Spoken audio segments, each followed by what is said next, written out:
The first-class cabin featured 6 seats arranged in pairs. Zhang Tao still couldn't escape Fang Jian's clutches and was forced to sit in the same cabin with him.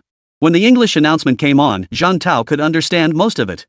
But when the Italian started, he grimaced and muttered, "What the hell is that howling about? What are they even saying?" Fang Jian knew this was his way of venting frustration. Realizing it was indeed his fault, he obediently repeated, "Ladies and gentlemen, welcome aboard Air China Flight CA967, a Star Alliance member, bound for Milan, Italy. We sincerely thank all passengers and Air China Phoenix Miles members for your long-standing support and trust in Air China. We warmly invite more travelers to join our frequent flyer program. The aircraft doors are now closed. Please turn off all electronic devices and fasten your seatbelts. The safety demonstration video will now be shown. Please watch carefully. Our entire crew is dedicated to serving you. We wish you a pleasant journey. Thank you." Zhang Tao was speechless, turning to look at Fang Jian with a puzzled expression. "Fang Jian, why are you memorizing the takeoff announcement? Got nothing better to do?" Fang Jian paused, nodded toward the overhead, and said, "That Italian announcement earlier, weren't you asking what it meant?" Zhang Tao rolled his eyes. "Of course I know, it's announcing the flight number and departure procedures. I don't need you to recite it." Fang Jian shrugged his shoulders. Forget it. He'd just have to speak plainly. He didn't believe him anyway. And he called himself a good brother. Their friendship was over. So, before the plane took off, Fang Jian never spoke another word to him. The plane began taxiing and then took off. This was a red-eye flight, departing at 1:30 a.m. and requiring 12 to 13 hours in the air. However, upon arrival in Milan, it wasn't afternoon but around 8 a.m. local time. Thanks to Mother Earth's rotation, time varies across the globe.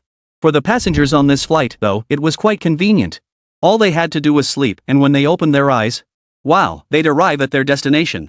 Except for Fang Jian, everyone else, including Zhang Tao, had flown internationally before. So after chatting for a while, they soon drifted off to sleep. Fang Jian lay on the narrow seatbed, his eyes half closed, a lingering unease in his heart.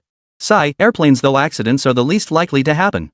But if something did go wrong, the fatality rate was practically 100%. If Milan weren't so far away, Fang Jian would never have chosen to fly. Closing his eyes, Fang Jian's formidable willpower gradually took effect, forcing him into sleep. The next day, when Fang Jian awoke, he was still the first to stir. But looking out the window, the sky was already turning light.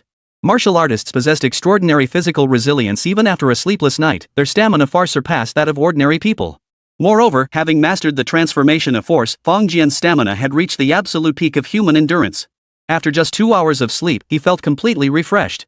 He activated the screen before him, which contained numerous films and opera recordings. Fang Jian picked up the headphones beside him, put them on, and selected an opera.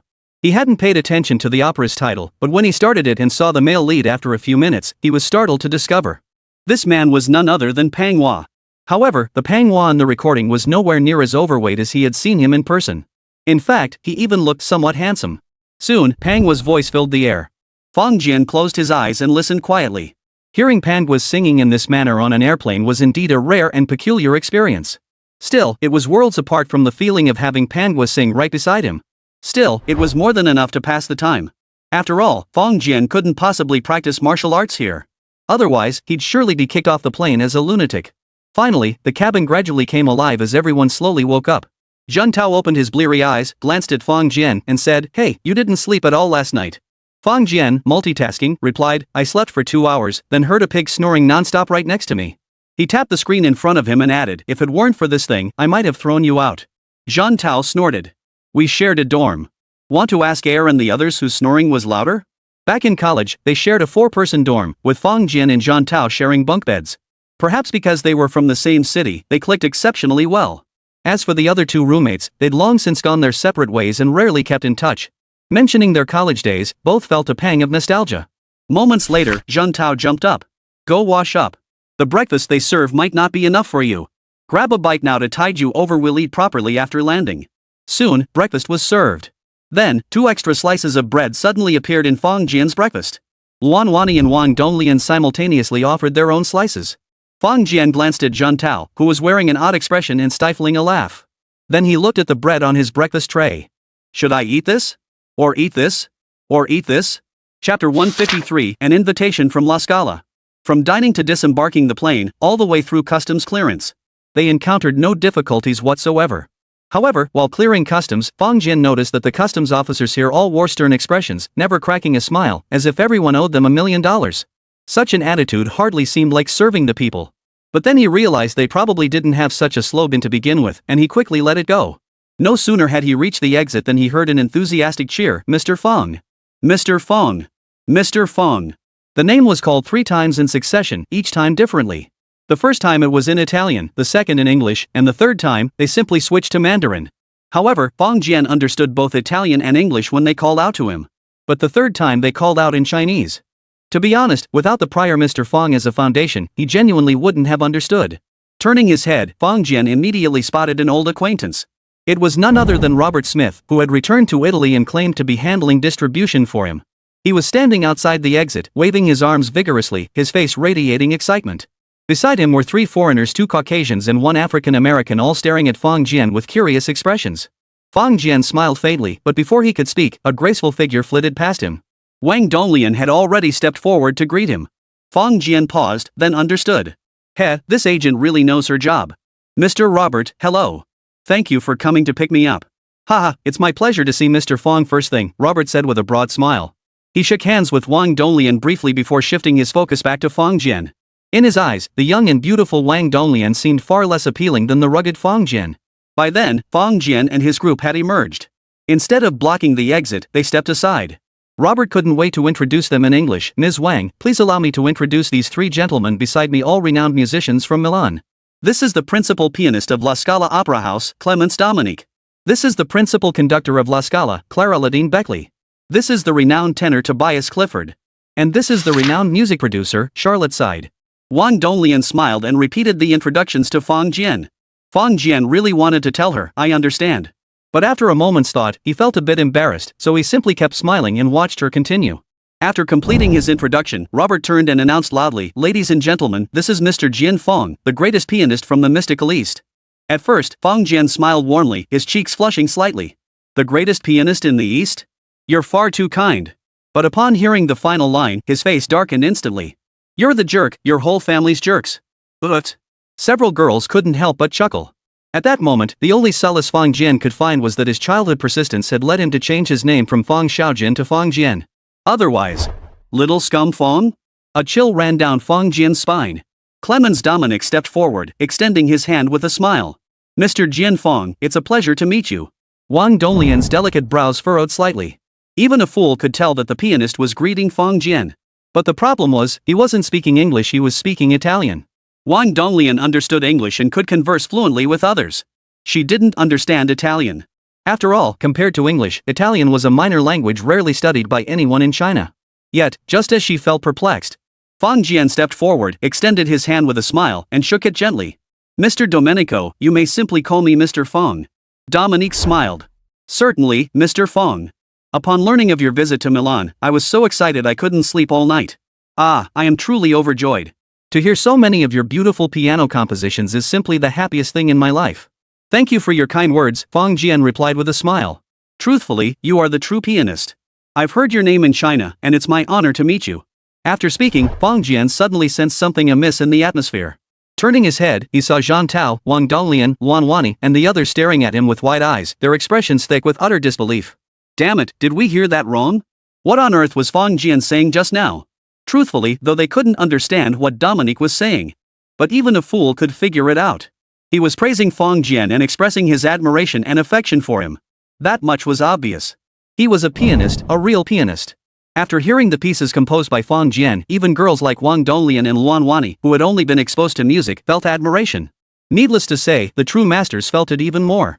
The more accomplished the pianist, the deeper their understanding of the energy contained within these piano pieces. Therefore, even if Dominica acted a bit over the top, it was understandable. But what they were concerned about wasn't Fong Jian proactively extending his hand for a handshake, but rather his sudden burst of gibberish, a string of incomprehensible words. Italian? Or was Fong Jian just making it up as he went along, inventing his own language? Yet, judging by Dominique's expression laughing so heartily, he certainly didn't seem like someone who couldn't understand a word. Charlotte Sid laughed heartily as she stepped forward, extending her hand. "Mr. Fong, welcome. Your arrival is like a timely rain, absolutely perfect." Among the 4, Sid was the only black person and also the music producer. His enthusiasm seemed even more intense than Dominguez's. Fong Jian smiled and shook hands, though suspicion lingered in his mind. Robert explained, "Mr. Fong, we've fully prepared for your music release. However, releasing it as is might not yield the best results. So we discussed it and, if possible, we'd like to invite you to perform a solo piano concert at the Scala Opera House. Fang Jian smiled and replied, well, I'll need to check if it conflicts with our existing schedule. He glanced behind him and added, we came together as a group, I can't just leave them behind. Of course, but Mr. Fang, this is truly a rare opportunity, Robert said with some urgency. After hearing your compositions, 3 top musicians from La Scala are willing to vouch for you. Moreover, Mr. Dominia has even offered to be your guest performer. This. Fang Jian, what are you talking about? Wang Donglian interjected sharply. Mr. Robert, you seem to have forgotten that I am Mr. Fang Jian's agent. Fang Jian shot her a silent glance. Alright, you're the agent. You're in charge. I'll keep quiet. Robert slapped his forehead. Oh, my apologies. I got carried away and forgot. Indeed, he should have consulted Fang Jian's agent first. Approaching Fang Jian privately would upset any agent. Ms. Wang, we'd like to invite Mr. Fang Jian to perform a piano recital at La Scala before the piano album's release. Mr. Dominia is willing to serve as the guest performer. Suddenly, Fang Jian sensed something peculiar in the air around him. He turned his head. Then he saw them. Chao Qingxin, Wan Wani, Wang Donglian, and Qi Yue, 4 young women. At that moment, their eyes seemed to transform into beating red hearts, pulsing intensely. Chapter 154, The Unfathomable Musician. Mr. Robert, is what you're saying true? Wang Donglian asked urgently. Robert spread his hands helplessly. Of course it's true. All 3 of La Scala's leading stars have personally come. A trace of resignation crossed his face. But Mr. Fang, wanting to accompany you perhaps due to scheduling conflicts, wishes to decline. Oh, no. Wang Donglian protested immediately. Mr. Robert, you must have misunderstood Mr. Fang. He said he was deeply honored by your invitation and would gladly cooperate. He's ready to perform on La Scala's magnificent stage anytime. Robert paused, his expression skeptical. Is that so? Yes, Wang Donglian affirmed earnestly. Mr. Fang's Italian isn't very strong, so misunderstandings during communication are quite normal. Fang Jian rolled his eyes as he listened. Poor Italian? Damn it, the person who couldn't understand a word of our conversation just now is telling me my Italian is poor. Wang Donglian continued, please allow us to discuss this privately for a moment. Certainly, Robert replied with a smile. Wang Donglian turned on her heel, pulling Fang Jian along without a hint of embarrassment, and joined the group of 4 young women. La Scala, La Scala. Brother Jian, no, Brother Fang, this is La Scala Opera House. Wang Donglian murmured repeatedly. Fang Jian's face darkened. This girl had been corrupted by those foreigners. Yes, La Scala. Performing there is the pinnacle moment in any musician's career, Chao Qingxin said, her voice tinged with disappointment. Brother Fang, how could you possibly turn it down? Luan Wani remained silent but suddenly handed over the phone in her hand. Fang Jian paused, glanced at it, and couldn't help but feel both amused and exasperated. The screen displayed an introduction to La Scala Opera House. Her meaning was crystal clear. Qi Yue also pouted, saying, Brother Fang, our itinerary already includes a tour of La Scala. If you could perform on stage, that would be absolutely perfect. Fang Jian took Luan Wani's phone and skimmed through it briefly.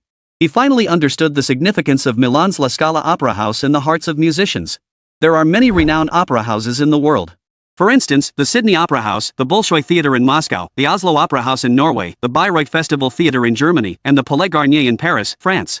However, the most renowned among them, hailed as the world's 4 great opera houses, are the Vienna State Opera, the Royal Opera House in London, the Metropolitan Opera in New York, and La Scala in Milan, Italy. Only world-class musicians are invited to perform in these venues. No wonder Luan Wani and the others were so excited, even to the point of becoming incoherent. Fang Jian scratched his nose and said, they want me to perform a piano solo. Isn't that a bit inappropriate for an opera house? Piano recitals and symphony orchestra performances are typically held in concert halls.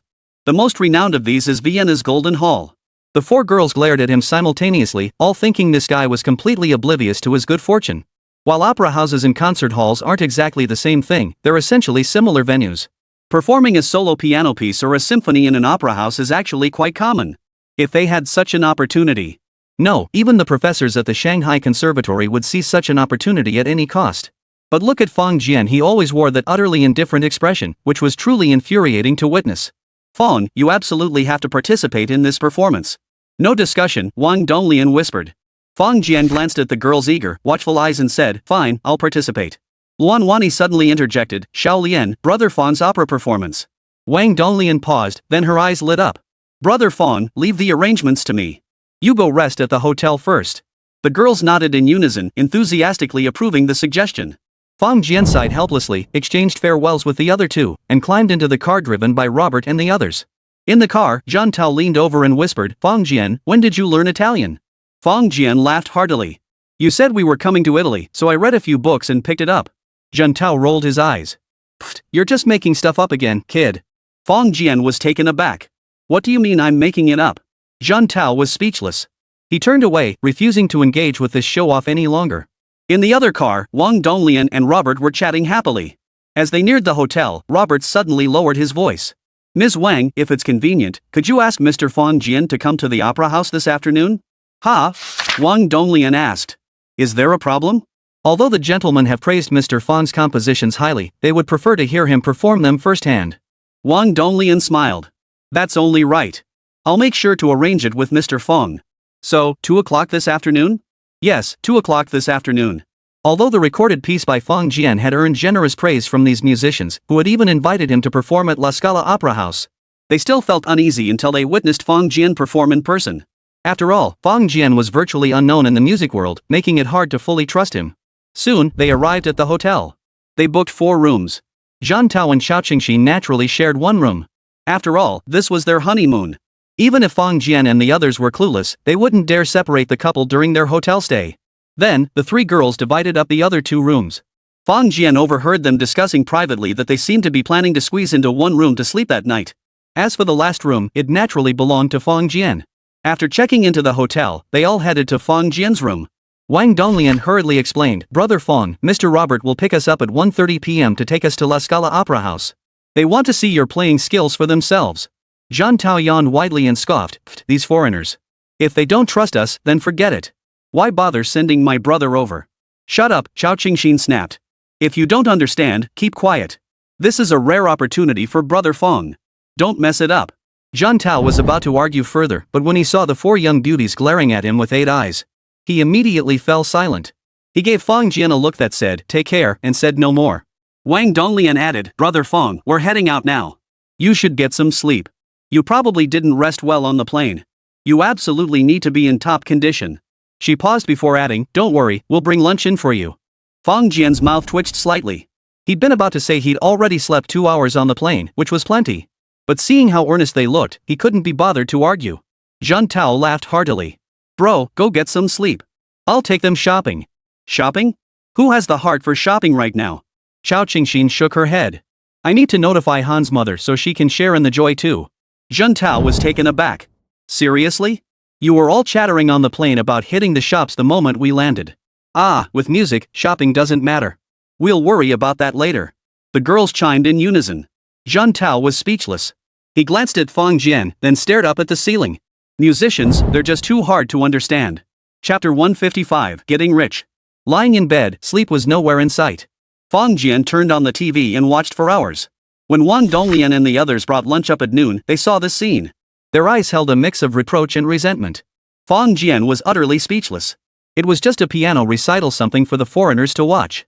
Why make such a big deal out of it? If it were up to Fang Jian, he'd have used that American time to take a trip to Austria long ago.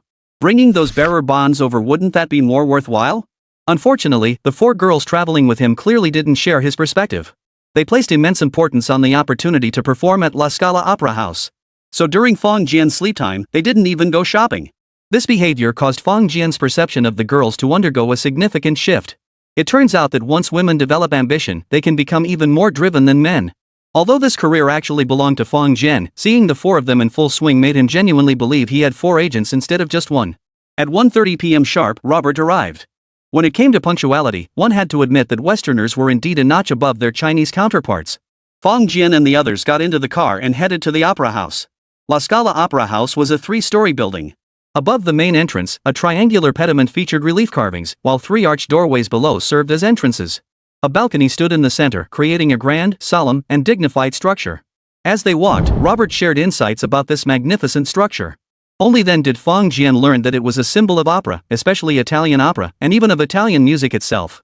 During World War II, the theater was bombed and destroyed, leaving the entire auditorium in ruins. After the war, the Italian government allocated substantial funds to rebuild it to the highest standards of the time, transforming it into one of the world's most perfect theaters. It is hailed as the Mecca of opera, and its most famous feature is the diamond at its apex. Upon entering the opera house, the seating left a deep impression on Fang Jian. Each seat was equipped with a fluorescent screen. Robert explained, Mr. Fong, these are later additions. The screens display the libretto in English, French, and Italian, allowing the audience to easily follow the opera's story. Fong Jian glanced at him and asked, no Chinese? Ha? Robert froze, visibly flustered. He never imagined Fong Jian would ask that question. Glancing at the other person, Fong Jian immediately knew the answer. He curled his lip. No Chinese? Bad review. At that moment, people began arriving on stage one after another. Judging by their demeanor, they seemed to be preparing for some kind of rehearsal. Robert said, Mr. Fong, Mr. Clifford will begin rehearsing in half an hour. We can go to the practice room to work on the piano first. If you're interested in Mr. Clifford's opera, you're welcome to come watch later. Fong Jian gave a slight nod. Clifford was the tenor singer Robert had introduced. And this opera house was, after all, his home turf. Fong Jian was genuinely intrigued. Accompanied by Robert, they passed through the lobby and arrived at the rehearsal room in the back. To Fong Jian's surprise, a dozen or so people were already waiting there. Apart from the 4 he had seen that morning, he didn't recognize a single one.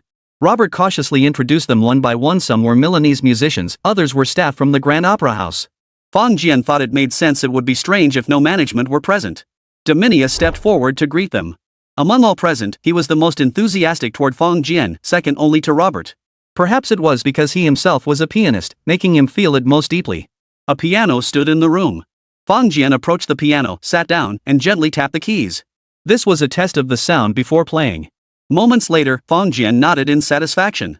Clearly, the piano had been tuned beforehand and was perfectly in tune. Seeing Fong Jian's actions, a hint of displeasure flashed across some faces. But most paid it no mind, instead harboring even greater expectations for him. Taking a deep breath, Fong Jian's mind instantly settled.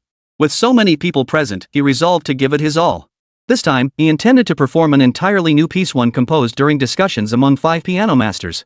It was a song about love, centered on feminine tenderness. As for why those big men could compose such a piece, Fong Jian admitted he neither knew nor cared to know. His nimble fingers glided across the keys, and a beautiful melody flowed from between them. In that moment, everyone in the practice room perked up. Everyone present, except for Zhang Tao, was either a musician themselves or someone deeply immersed in the industry. Even if they couldn't play the piano themselves, their appreciation for music was second to none. Now, listening to that soft, lingering melody, they seemed to see a graceful young woman dancing. That warm feeling seemed to reach the softest part of their hearts. After a few minutes, the piano melody suddenly shifted. It was no longer purely feminine and delicate, but now carried a hint of fierceness and lingering passion. Love. They could actually hear the feeling of love in this piece. It seemed as though the woman had finally encountered the love of her life, casting aside everything else to immerse herself completely. In that moment, the energy she released was so powerful and profoundly moving. Yet, in the course of this love, they encountered unknown troubles and obstacles. Thus, the two fought fiercely, braving the winds and waves, overcoming obstacles, and ultimately breaking through all barriers to be together. Even in the darkest moments of the piece, there are no moans of despair. Instead, it consistently inspires the heart with a fierce courage. It culminates in a triumphant flourish of glorious sound. This piece is quite lengthy, lasting over 20 minutes. Yet from the very first note, the venue fell into absolute silence. Except for Fong Jian's piano, everyone spontaneously fell silent. Some stared intently at Fong Jian, their eyes brimming with boundless delight. Others closed their eyes, tapping their feet involuntarily, utterly captivated by the exquisite music. Only Zhang Tao remained restless. After waiting over 10 minutes, though he too found Fong Jian's playing exquisite, the prolonged silence began to wear on him. But the moment his body shifted, creating the slightest sound. Swish! At least 10 fierce, piercing gazes instantly locked onto him. Among them were Wang Donglian and the others. Zhang Tao immediately stood still and resumed listening quietly. Yet deep within, he reaffirmed his conviction. These musicians, they're all a bunch of lunatics. Absolute lunatics. Finally, the piano faded away. Yet the last, stirring notes seemed to linger on within the small practice room. Clap, clap, clap. Suddenly, someone began to clap. Then, enthusiastic applause instantly filled every corner of the practice room. The applause from the administrators still carried a hint of restraint. But the musicians' gestures were unrestrained. They clapped with such force it seemed they couldn't vent the emotions surging within them otherwise. Yet the most enthusiastic applause came from Charlotte Sid. The African-American woman's eyes crinkled with laughter. As the producer of Fong Jian music, he could already foresee the fortune he was about to make. Chapter 156, Four-Handed Piano. Fong, that was incredible, absolutely incredible. Dominias approached, his enthusiasm unrestrained, giving Fong Jian a hearty hug. What piece was that? Your new composition? Yes, Fong Jian replied with a modest smile. That's right, it's my new piece. You'll never find the composer anyway. Domignia remarked, I hear the voice of love in this piece. Fong, there must be a very beautiful lady in your life, right? Fong Jian chuckled, a chill creeping into his heart. If Luan Wani and Wang Donglian heard this, they might. No, what am I worrying about? They wouldn't understand Italian anyway. Noticing Fong Jian's slightly unnatural expression, Dominia quickly added, Fong, you've already expressed your yearning for love and your efforts within this piece. I believe your dedication will overcome all obstacles and ultimately fulfill your heart's desire. Fong Jian paused, finally grasping his meaning. Damn, these foreigners have such vivid imaginations. I haven't faced any obstacles at all. This piece wasn't even composed by me. Forget it. We just don't speak the same language. Fong Jian dismissed the thought of explaining further. Domignia added, Fong, hearing your piece has made my fingers itch. Might I have the honor of playing one with you? Fong Jian paused. Two people playing together is called a four-hand piano duet, a form of piano performance. It involves two performers collaborating on a single piano. However, it was rare for established masters to make such a request. Yet, looking into Dominia's clear eyes, Fong Jian considered it and finally said, Mr. Dominias, I can transcribe the sheet music for you first. Domignia chuckled. Oh, Fong, you misunderstood. I want to play Sea of Flowers with you. That piece is already engraved right here. He pointed to his head. Sea of Flowers was one of the 10 songs Fong Jian had recorded last time. It was also a masterpiece that Beethoven had poured his heart and soul into. Fong Jian felt a deep connection to this piece, which gave his performance an extraordinary emotional impact. Among the 10 recorded songs, this was the one Fong Jian was most satisfied with. He hadn't expected Domini to single it out immediately. Fong Jian silently glanced at him, realizing he couldn't underestimate this man. The two sat down at the piano once more. Sea of Flowers is a solo piece with no four-hand arrangement available. But for Fong Jian and Dominia, this posed no problem at all. They grabbed paper and pen and began adapting it on the spot. Throughout the adaptation process, they engaged in real-time communication. Moreover, it wasn't just them, many musicians also showed intense interest in this endeavor. For true musicians, the moment music is mentioned, it becomes their lifeblood. Nothing else mattered. The managers and Sid tried several times to interrupt, but they were ruthlessly shut down each time. As for the four girls Chao Qingxin and the others, their eyes had long since turned into little red hearts again. Watching Fong Jian surrounded by a group of music luminaries deep in discussion, they secretly raised their phones and captured the scene. After all, every person who could get close at that moment was someone with tremendous achievements and fame in their respective fields. Otherwise, someone like Robert wouldn't dare approach this circle. It could be said that every single person here held a far higher global standing than Han Mama and Professor Min. They were certain that once this photo reached China, it would cause a huge stir. At least within the music industry, that much was certain. Soon, with the collective efforts of these heavyweights, the adaptation of this song less than 7 minutes long was complete. The two nodded briefly and took their seats. Dominiega volunteered to handle the accompaniment. The others raised no objections. Given Dominique was standing in the music world, she would never have taken the role of accompanist if it had been a four-hand piano piece. Yet everyone knew Fong Jian was the composer of this piece and had just performed a new, heart-stirring composition. While it couldn't be said he had conquered everyone, they all acknowledged his standing. The piano began to play once more. Though altered, the melody remained equally captivating. When playing the piano, it's not just about technique. The ability to express the music is what truly matters. Otherwise, the performance would merely be a stack of notes, lacking any emotional resonance or expressive power. In four-hand piano playing, since it is performed by two people together, therefore, both players must maintain focused concentration and positive emotional engagement simultaneously. If one player lacks interest, they cannot muster enthusiasm or motivation, and the duo cannot achieve full vitality in their performance. As the vehicle for emotion, the sound cannot convey a vivid musical image, let alone achieve emotional impact or expressive power. Fong Jian and Dominia naturally avoid this pitfall. They each have their own interpretation of the piece Sea of Flowers. Yet when they collaborate, these interpretations merge seamlessly within the music. The beautiful sound flows continuously, like a bridge of communication spanning between them, connecting their shared insights. Music, at times, is the ultimate language. It requires no spoken words to convey meaning. With just one collaborative piece, the other's thoughts became perfectly clear. This was their first time collaborating, their first time playing together. Yet within a minute, their coordination had become remarkably seamless, utterly flawless. When the piece concluded, the practice room erupted once more in a thunderous storm of applause. Though only a dozen or so people were present, the applause felt as passionate and resounding as if hundreds were clapping. Fong Jian and Dominia rose to their feet and bowed slightly in gratitude to the audience. In that moment, Dominiac earned Fong Jian's recognition. Such pure musicians, free from any strings attached, truly made the best of friends. Oh my God, I forgot to rehearse. A discordant voice suddenly rang out. Then they watched Clifford run out screaming. The group froze for a moment before bursting into laughter in unison. Claire Latin explained. Everyone, Clifford has a performance tomorrow night. He's rehearsing in the hall right now. If you're interested, you can go take a look. He blinked twice and added, but I can honestly tell you, the performance in the hall is rather conventional. It won't offer you that mysterious Eastern surprise. Everyone smiled kindly. Dominia turned and said, Fong, I hear you're quite interested in opera too? Fong Jian glanced toward Wang Donglian standing at the edge of the crowd. No need to ask, it was definitely her. With a faint smile, Fong Jian replied, yes, I've sung a bit in my spare time. Oh? What pieces have you sung? Dominius asked with a smile. If you're interested, once Clifford finishes rehearsal, I'll accompany you on violin for a song. I'll conduct, Claire Ladine chimed in with a laugh. I'll play the drums. I'll play the oboe. I'll handle the cello. The musicians chimed in one after another. It wasn't because Fong Jian commanded such respect. Rather, after hearing Fong Jian and Dominia's collaborative performance, they all felt an irresistible urge to play themselves. It was simply a case of perfect timing. Noticing the gazes turning his way, Fong Jian hesitated briefly before saying, all right, I'll leave it to you all then. Claire Ladine casually asked, Fong, what piece are you good at? I'll see if I can find the sheet music. Fong Jian nodded. Sure. Do you have Happy Day, the one sung by Mr. Pavarotti?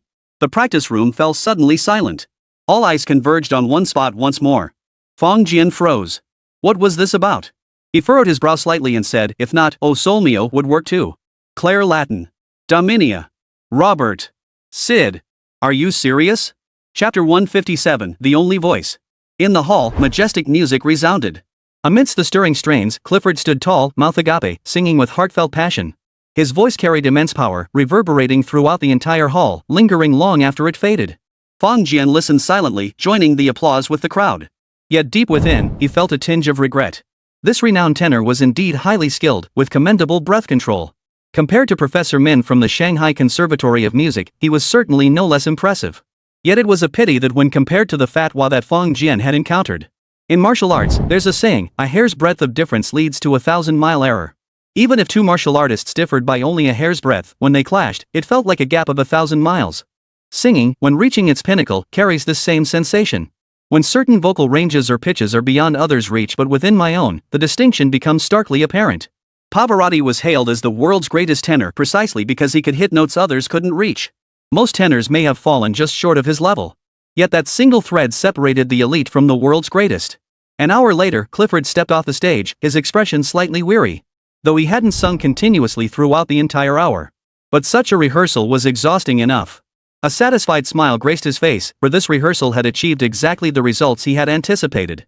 He felt utterly confident about tomorrow night's performance. Yet, as he descended the stage to applause, he noticed his musical companions hadn't departed. Instead, they all looked eager to get started.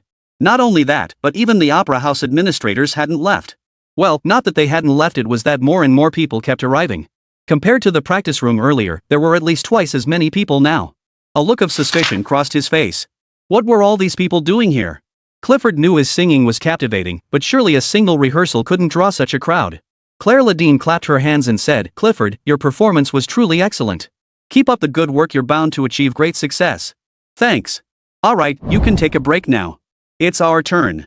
Huh? What? Fong also sings opera. We plan to accompany him and see how he does. Claire Ladine said with a smile. Clifford's eyes widened. You guys? Though each of these musicians specialized in different instruments, they were all true masters. Even Clifford never imagined he could get them to accompany him while he sang. Indeed, not just him, probably no one in the world could boast such clout.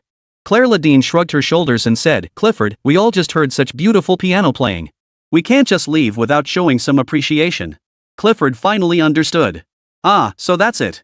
True. Fong Jian spent all that time entertaining us. Now that he wants to play, we should certainly join him. He stroked his thick beard and said, I'll join in too. I play the flute quite well. Claire Ladine chuckled softly as he stepped onto the stage. The conductor on stage immediately stepped aside. Claire Ladine, after all, was the opera house's principal conductor. He scanned the group on stage and called out, Adolf, Bell, Schmidt. He called out a dozen names before declaring, you stay. The rest of you, step down for now.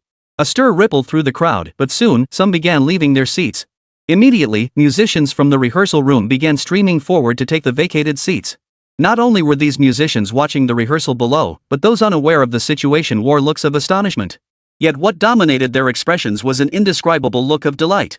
For these musicians were far more renowned than those who had been on stage earlier. Though no one knew why they had taken the stage, witnessing this scene filled everyone with immense anticipation. Claire Latin pulled out a stack of sheet music and distributed it among the group.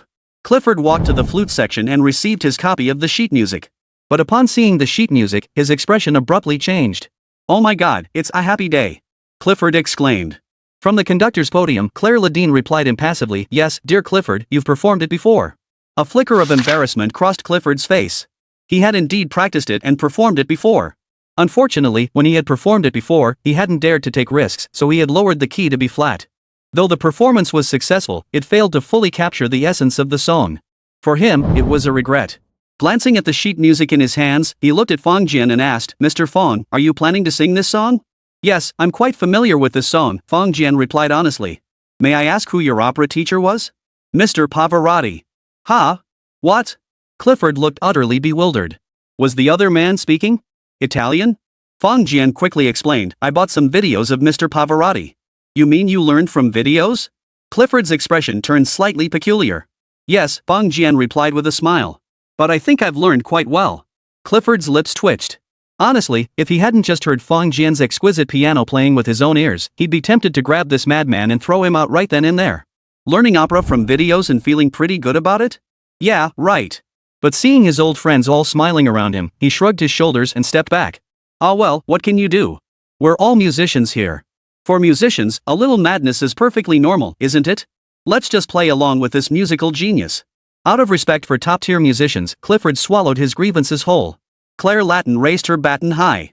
Then, his hand moved ever so slightly. The music surged forth. Below the stage, the four girls Luan Wani and the others clenched their fists nervously. Though they all knew how powerful and captivating Fong Jian's performance of this song would be. But this was La Scala Opera House. One of the most sacred places in the hearts of musicians. Performing here came with immense pressure. Even a mere rehearsal carried that weight. Finally, after the overture. "Ah! Mes amis, quel jour de fête. I have a flame, and I have a hand." The moment Fong Jian opened his mouth and exhaled his voice, the entire music seemed to be elevated in that instant. On stage and off, every pair of eyes widened, fixed on this mysterious singer from the East. The Scala management, hastily summoned by their colleagues, gasped in unison. That voice, that resonance. Why did they feel it surpassed even Clifford, one of La Scala's leading tenors? In the blink of an eye, the clock ticked to 5 minutes and 40 seconds. The music surged upward abruptly, and Fong Jian's voice soared with equal power and intensity. "Jour prospère. Ma voix militaire et mari. Militaire et mari."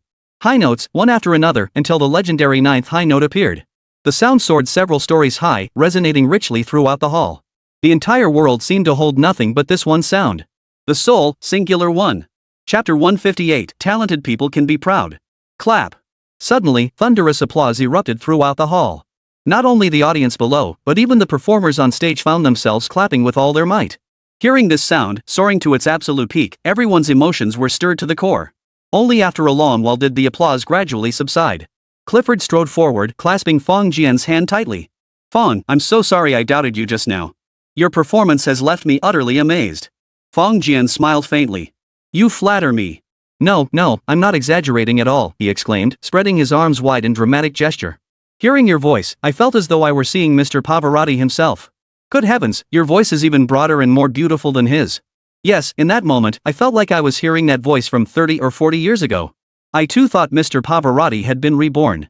Claire Ladine sighed deeply. Fong Jian paused slightly. 30 or 40 years ago?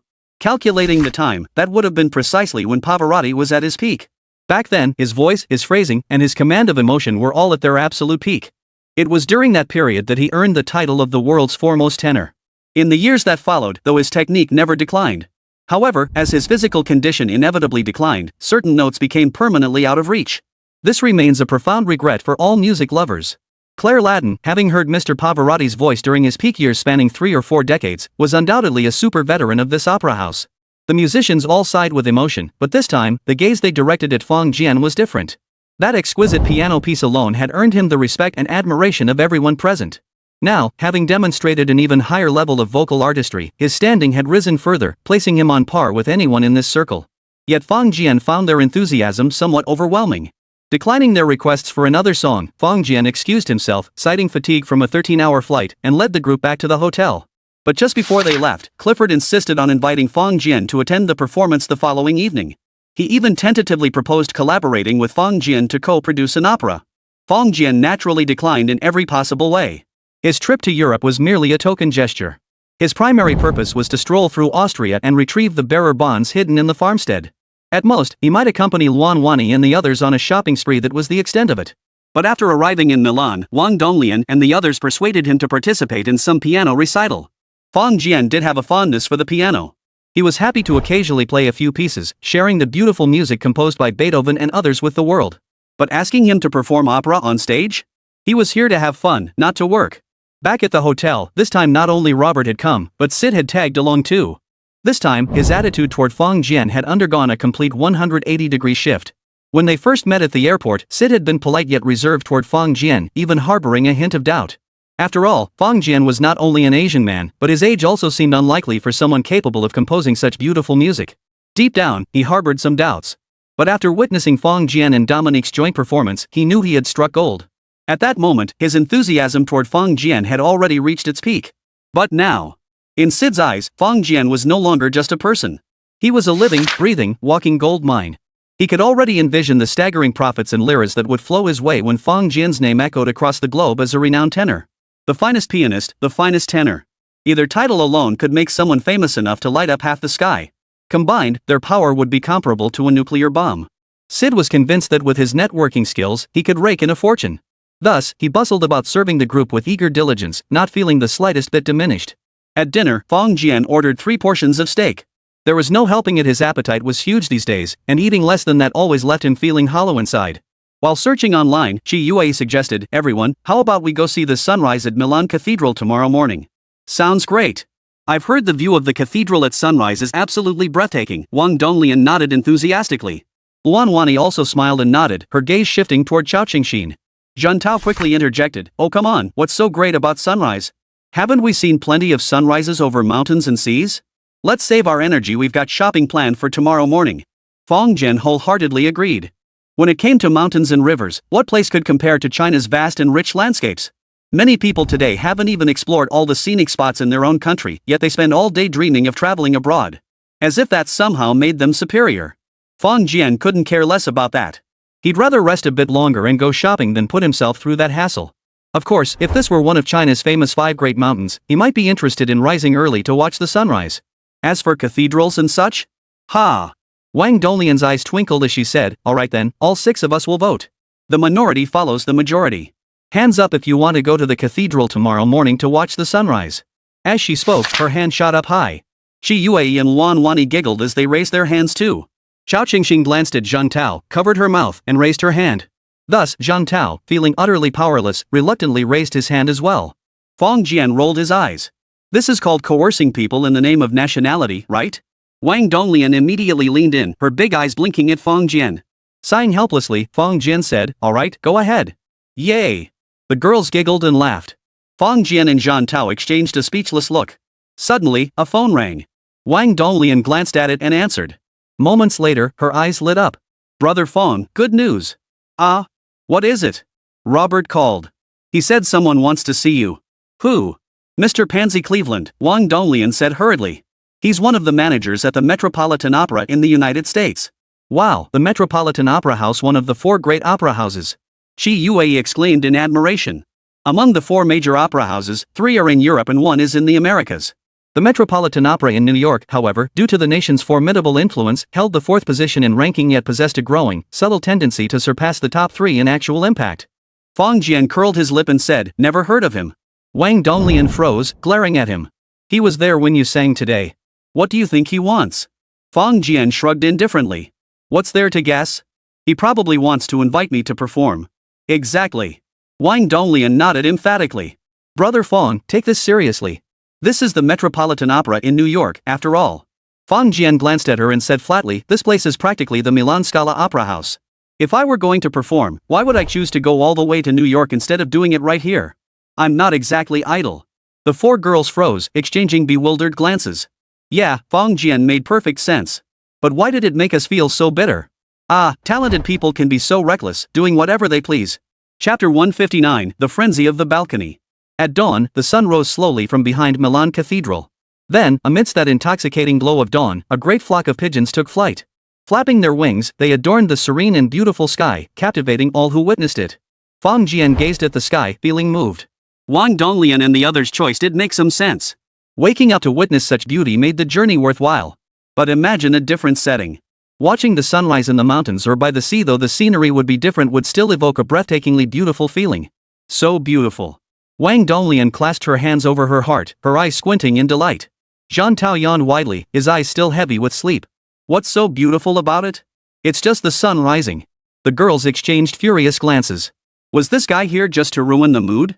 Seeing trouble brewing, Zhang Tao turned for backup. Fang Jian, do you find it beautiful? Feeling the girl's eyes fixed on him, Fang Jian thought it over seriously and decided it was best to play it safe.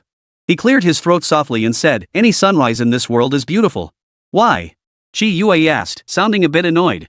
Fang Jian smiled faintly and said, the beauty of sunrise lies in its emergence from the deepest darkness. Look, when the first light touches the sky, it's like a bashful maiden, appearing and disappearing. Following his gesture, the group looked and indeed caught a glimpse of that ethereal quality. Truthfully, he continued, we cherish sunrises because they symbolize rebirth and hope. That's why witnessing this scene anywhere stirs something deep within us. After hearing this, everyone fell silent, lost in thought. Zhang Tao gave his buddy a thumbs up. He wondered to himself where this guy had picked up such smooth talk. Was it some special line for picking up girls? Little did he know that Fang Jian had been spending time with many famous people lately. While these masters taught him various skills, they also chatted and shared stories with him. There was no way around it, they often spent a whole year together. If every moment was dedicated solely to mastering a single skill, he'd surely learn until he was sick of it. Casual chats were essential for breaking up the monotony. Perhaps it was because all the people Fang Jian encountered were ghosts. They all cherished the beauty of sunrise. Fang Jian casually jotted down a few. When the sun rose, generously showering its light upon the earth. After feeding the pigeons for a while, Fang Jian and his companions began exploring Milan's scenic beauty. Here, there were many places not to be missed. The Duomo di Milano, the Basilica of San Maurizio al Monastero Maggiore. In a single day, they only managed to visit 2 churches, and didn't even have time to explore the shopping streets. What surprised Fang Jian was that not only did Mr. Robert accompany them throughout, willingly serving as their driver. Mr. Sid did the same. Without these 2 locals driving and accompanying them, Fang Jian and his group might not have been able to enjoy their sightseeing so carefree. That evening, Sid said, Mr. Fang, Mr. Clifford has tickets for his opera performance tonight. Would you like to go? Yes, absolutely. Before Fang Jian could respond, the 4 girls chimed in unison. Fang Jian and Zhang Tao exchanged a glance. Truthfully, Fang Jian didn't mind either way. For him, even attending an opera performance was a form of enjoyment. But judging by Zhang Tao's expression, he'd rather play video games than attend. Still, when Xiao Qingxin expressed her intention to go, he had no choice but to comply. Soon, the group arrived at La Scala Opera House. To their surprise, Clifford hadn't arranged seats in the main hall, but rather a private box on the first floor. Fang Jian didn't know the ticket price, but he could imagine it wasn't cheap. The opera Clifford was performing today was the classic Prometheus and the Creatures. Though a time-honored repertoire, it had undergone countless adaptations, each bringing fresh surprises. Fang Jian and the others read the libretto in their seats. This allowed the audience to understand the plot and avoid being completely lost during the performance. Only Zhang Tao was completely lost. The libretto was available in English, French, and Italian, but stubbornly absent was any Chinese version. Fortunately, Xiao Qingxin knew Zhang Tao couldn't understand it and pulled him aside to explain quietly. Fang Jian watched silently when suddenly someone sat down beside him. He looked up and couldn't help but chuckle. Domignia, hello. If anyone had left him with the deepest and most favorable impression since arriving in Milan, it was undoubtedly this piano virtuoso. Though there was a considerable age gap between them, piano and music bridged their understanding. Though meeting for the first time, they felt like old friends. Such was the magic of piano and music, no words were needed for communication. Fang, I came today to accompany you to the opera, and... Dominius shrugged his shoulders, looking somewhat hesitant. Fang Jian smiled. Domina, what is it? Just say it. If anyone else had put on that kind of act, Fang Jian would have ignored it completely. But with this musical friend, he was far more patient. If it wasn't a big deal, he was willing to lend a hand. Domina smiled. Fang, I heard Cleveland sought you out? Cleveland? Fang Jian asked in puzzlement. Who's that? Some greedy businessman from the States. Dominia made it abundantly clear he didn't care for the man. Fang Jian suddenly remembered and chuckled, oh, him. He did send someone to contact me, but I didn't meet him. Domignia beamed. Fang, you made the right choice. I knew you were a true artist, someone who wouldn't associate with that kind of money-grubbing scoundrel. Fang Jian smiled faintly, neither confirming nor denying the compliment. After a moment of delight, Dominia declared, Fang, your debut performance must be at La Scala. It's the most magnificent and greatest opera house in the world. It won't disappoint you. Fang Jian smiled without comment, though he agreed with her sentiment. Though the opera house's exterior wasn't particularly impressive, seeming somewhat out of place among the surrounding grand buildings. But once inside, one realized it was all show on the outside, with true splendor within. The opulence of its facilities truly opened his eyes. Fong, when I came over today, Mr. Clifford asked me to inquire would you be interested in performing a song on stage after the opera? Fang Jian froze, startled. What? Dominia shrugged her shoulders and pointed upward. The top tier is open today, and we have many unexpected fans in attendance. Fong looked up at the sky, but from this vantage point, he couldn't make out much. Domignia explained, above our box seats lies the top-tier balcony. That's the zone every performer fears. Why? Because it's where all the opera fanatics gather. They possess the most discerning taste. After a performance, they'll either be captivated by a successful interpretation or mercilessly criticize a flawed one. Any failed performance will be remembered by them for a long time. Domina pursed her lips and added, their verdict determines whether a musician rises to prominence or falls into obscurity. Fang Jian froze, astonished. Could they be bribed? Bribed? Dominia looked surprised. Fong, how could you have such a strange idea? They are true fanatics. For them, opera is more important than life itself. No one can buy their loyalty. Chapter 160, Applause and Vital Energy. Fang Jian could sense the unwavering conviction in Dominia's voice. Evidently, the reputation of these opera fanatics had truly taken root in people's hearts. After a moment's thought, Fang Jian asked, Domina, what does the opening of the top-tier box seats have to do with me? Dominius replied with a wry smile, remember yesterday's rehearsal? Of course. Fang Jian inwardly scoffed. He wasn't senile, how could he possibly forget something that happened just yesterday? Domina sighed. Some jerk went and blabbed about your performance of A Happy Day yesterday. We had planned to build up the suspense for your first appearance, making it truly spectacular. But? A wry smile touched his lips. When word spread that someone could sing A Happy Day without lowering the key, those opera fanatics went wild. They all gathered together and stormed the top floor box seats. That's how they pressured us. Pressure? Fang Jian furrowed his brow, utterly baffled by the implication. Yes.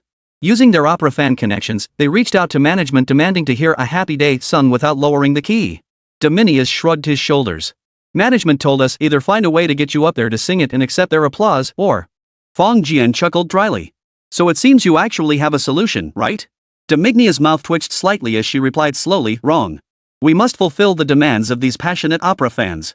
If you don't go, then Clifford will have to grit his teeth and take the stage himself.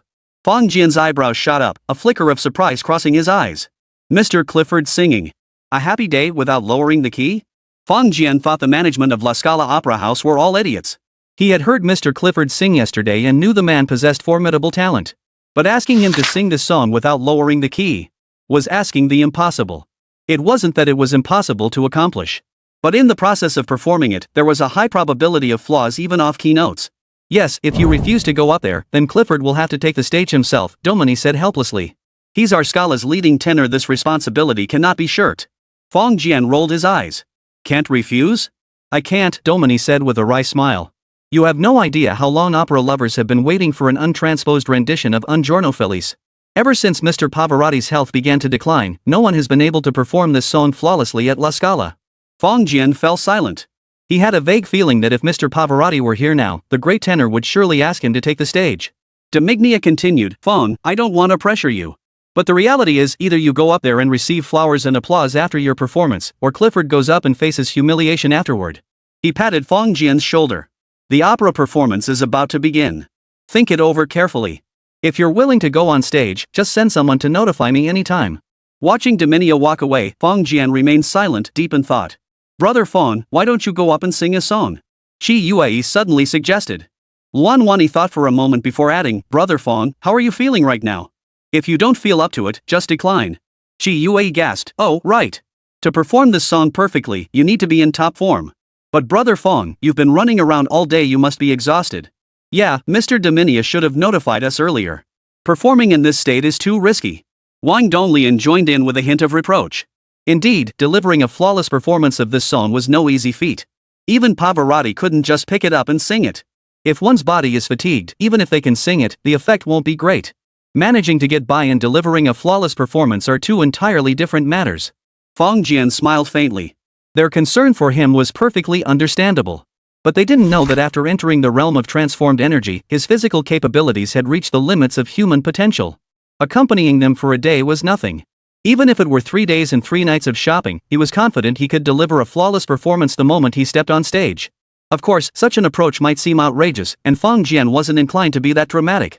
"Ladies and gentlemen, the opera is about to begin. Let's listen to the music first," Fong Jian said with a smile. The crowd fell silent. For the massive curtain on the stage had already begun to rise slowly. An opera performance is essentially a grand-scale concert. Only, throughout this concert, various plotlines unfolded. In a way, domestic opera forms like Huangmei opera and Peking opera, and even films, follow the same formula. The difference lies in cinema's vast scope for artistic embellishment and meticulously refined sound effects. Every edited action can be retried if it fails the first time. Thus, the immense popularity of film is indeed an inevitable outcome of our era's progress. Yet opera retains an enduring, almost mystical allure. No matter how far film artistry advances, opera remains unforgotten. As the curtain slowly rose, a thunderous applause erupted suddenly throughout the theater. Fong Jian paused in surprise. Though he had seen many operas on screen, this was his first time attending a live performance, so he was unfamiliar with some of the conventions. The curtain had just opened, and the performers hadn't even taken their places yet. Why were they applauding? He glanced around. Luan Wani and the other girls, along with Robert and Sid, were all clapping. Fong Jian immediately followed suit, clapping along. Yet, as the thunderous applause swirled around him, something stirred within him for reasons he couldn't quite grasp. Tonight, thousands of spectators had filled La Scala. The sheer volume and intensity of the applause they generated was something Fong Jian had never experienced before. Though others had applauded him before, those claps from fewer than 50 people now seemed insignificant and trivial compared to this overwhelming scene. Fong Jian took a deep breath, sensing his emotions beginning to stir. For a martial artist, this was not a good thing. Fong Jian immediately calmed himself, forcing his mind into a state of composure. Yet, he began silently appreciating the performances unfolding on stage. Fong Jian realized he was genuinely engrossed. When Clifford took the stage, the audience gave him a brief round of applause. Clearly, this man was tonight's headliner. Hearing that brief yet thunderous applause, Fong Jian felt a pang of envy. More significantly, he suddenly realized that as his emotions fluctuated, even his qi and blood seemed to surge in response. During the performance, whenever Clifford and the others delivered brilliant dialogue, executed impressive movements, or sang that famous aria, the audience responded with brief bursts of applause. Fong Jian's expression grew increasingly peculiar. He realized that in this setting, he could effortlessly stir his emotions, and the surging of his qi and blood felt far less taxing than usual. This sensation grew particularly pronounced whenever applause erupted. And this applause wasn't even directed at him. What if this applause belonged to him? Fong Jian's heart fluttered at that moment. Finally, with Clifford's last aria, the entire performance came to an end. Most of the audience rose to their feet and applauded.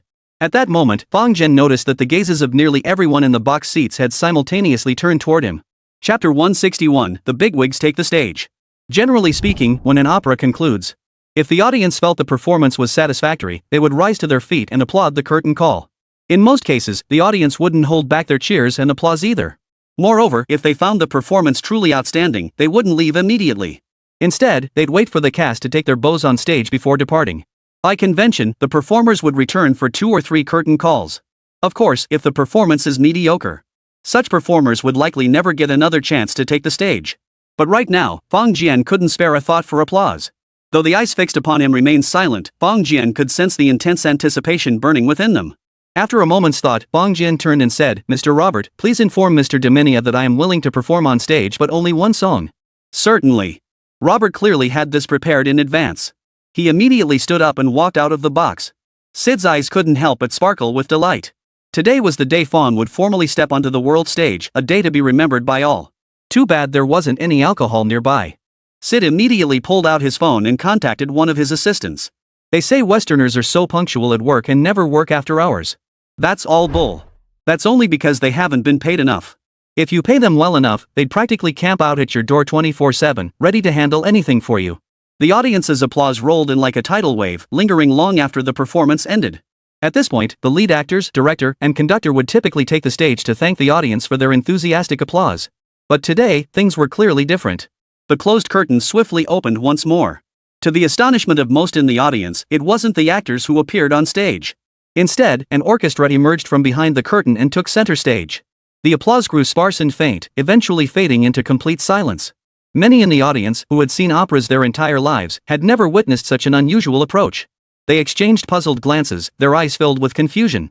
Fortunately, this wasn't a movie screening. Otherwise, the audience would have already left after the main feature ended, never witnessing this scene. When attending an opera, audience members are expected to dress appropriately and refrain from whispering. Of course, during intermissions, coughing and adjusting one's posture were permitted. But now, the audience could no longer contain themselves. One by one, they began asking those around them what was happening.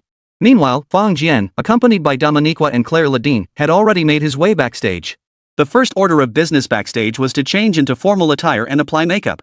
Though no one knew whether Fang Jian had agreed to this sudden invitation, they had completed all preparations. The makeup artist applied his makeup as quickly as possible. Claire Ladine said, "Fang, thank you." Fang Jian let the makeup artist slap on the makeup without expression, saying, "Mr. Claire Ladine, there's no need to be so formal." In truth, the announcement to the opera enthusiasts had also come as a complete surprise. Therefore, Claire Ladine and the others were caught completely off guard. While they didn't want to disappoint the fans, but as insiders, they understood all too well that if Fang Jian wasn't in the right state of mind, forcing him onto the stage would be a hopeless disaster. After learning that Fang Jian and the others had risen early to watch the sunrise at the cathedral and had been sightseeing all day, no one dared guarantee his condition, and certainly no one would dream of forcing him to perform. Had it not been for the opera fans' overwhelming demands that they couldn't refuse, they wouldn't have even brought it up. Now, Fang Jian had finally agreed to take the stage. They all silently prayed, hoping Fang Jian's condition would hold out long enough to finish this one song. At that moment, Clifford stepped onto the stage. Raising his voice to a bellow, he proclaimed, "Ladies and gentlemen, on this thrilling night, all members of La Scala Opera House welcome you." His voice was loud and powerful, clear enough for Fang Jian to hear distinctly backstage. What surprised Fang Jian, however, was that this tenor singer was also quite the charmer. Standing on stage, he chattered incessantly about this and that, cracking the audience below into fits of laughter with a flair that genuinely resembled stand-up comedy. Claire Ladine listened silently for a quarter of an hour before saying, "Hurry up, Clifford's jokes are running out. He can't keep this up much longer." The makeup artist hurriedly replied, "Yes, sir, it's ready." "Excellent." Claire Ladine took Fang Jian by the arm and led him forward. "Fang, you look absolutely stunning in this makeup. Tonight, we're counting on you." Meanwhile, on stage, Clifford, who had been racking his brain in sweating buckets, finally caught the cue from his stage manager below. He let out a long sigh of relief and announced loudly, "Ladies and gentlemen, on this wonderful evening, we have invited a great singer to perform a classic song for you. Now, allow me to introduce this evening's performer. Violinist, Clement Dominique." Dominique walked slowly onto the stage and made his way to the violinist section. Though there were certainly more than one violinist performing tonight, only his fame warranted a dedicated introduction. Below the stage, there was a moment of silence, followed by thunderous applause, accompanied by screams and shouts. From his spot at the backstage edge, Fang Jian could hear countless cries of Dominique, mostly from female voices. He knew this performance was entirely unexpected, not deliberately planned. Therefore, the audience had no idea Dominica would appear. Yet even so, his entrance caused a tremendous sensation. It was clear just how famous this man was in Milan. Claire Ladine murmured, "Dominia isn't just a renowned pianist, he's also a celebrated violin virtuoso. In Milan, few can rival his fame." Fang Jian nodded slightly. Claire Ladine added, "But I hope that after tonight, a new musical master will emerge whose fame rivals his." Fang Jian paused, looking up at him in surprise. Claire Ladine smiled and said, "Fang, do your best." On stage, Clifford continued his introductions.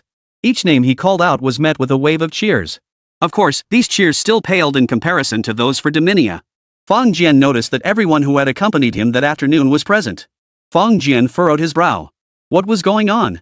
Claire Ladine whispered, "After the fans requested it, I notified them. They came on their own." A flicker of gratitude stirred within Fang Jian. Clifford announced loudly, "And now, please welcome tonight's conductor, Mr. Claire Ladine." Claire Ladine patted Fang Jian on the shoulder and stepped forward. The venue erupted once more in thunderous applause. The volume of the cheers was astonishingly loud, rivaling even those for Dominia. Only then did Fang Jian realize how renowned his own name had become. Clifford continued, "Finally, allow me to introduce to you all the greatest singer from the mysterious East, Mr. Jian Fang." After Clifford finished his introduction, he stepped back and quietly made his way to the flute section. Below the stage, there was a momentary pause before applause erupted once more. Yet everyone could tell this applause was merely a gesture of politeness and decorum. Compared to the music industry heavyweights introduced earlier, this unknown name failed to resonate with anyone. Chapter 162, The Trembling Opera House. Fang Jian inwardly sneered, "You're the one who's trash, your whole family's trash." Then, Fang Jian lifted his leg and stepped out from backstage. In the past, under the gaze of at least 1,000 people, Fang Jian would have trembled in fear, his whole body shaking. But now, finding a situation that could intimidate him? That was no easy task. Fang Jian strode confidently to the center of the stage. This was a spot reserved exclusively for singers. Standing there meant he was the focal point of the stage. Whether it was conductor Claire Ledeen, pianist Taminia, or Clifford, who had switched to playing the flute, they would all become his supporting cast. They existed solely to complement his voice. Click.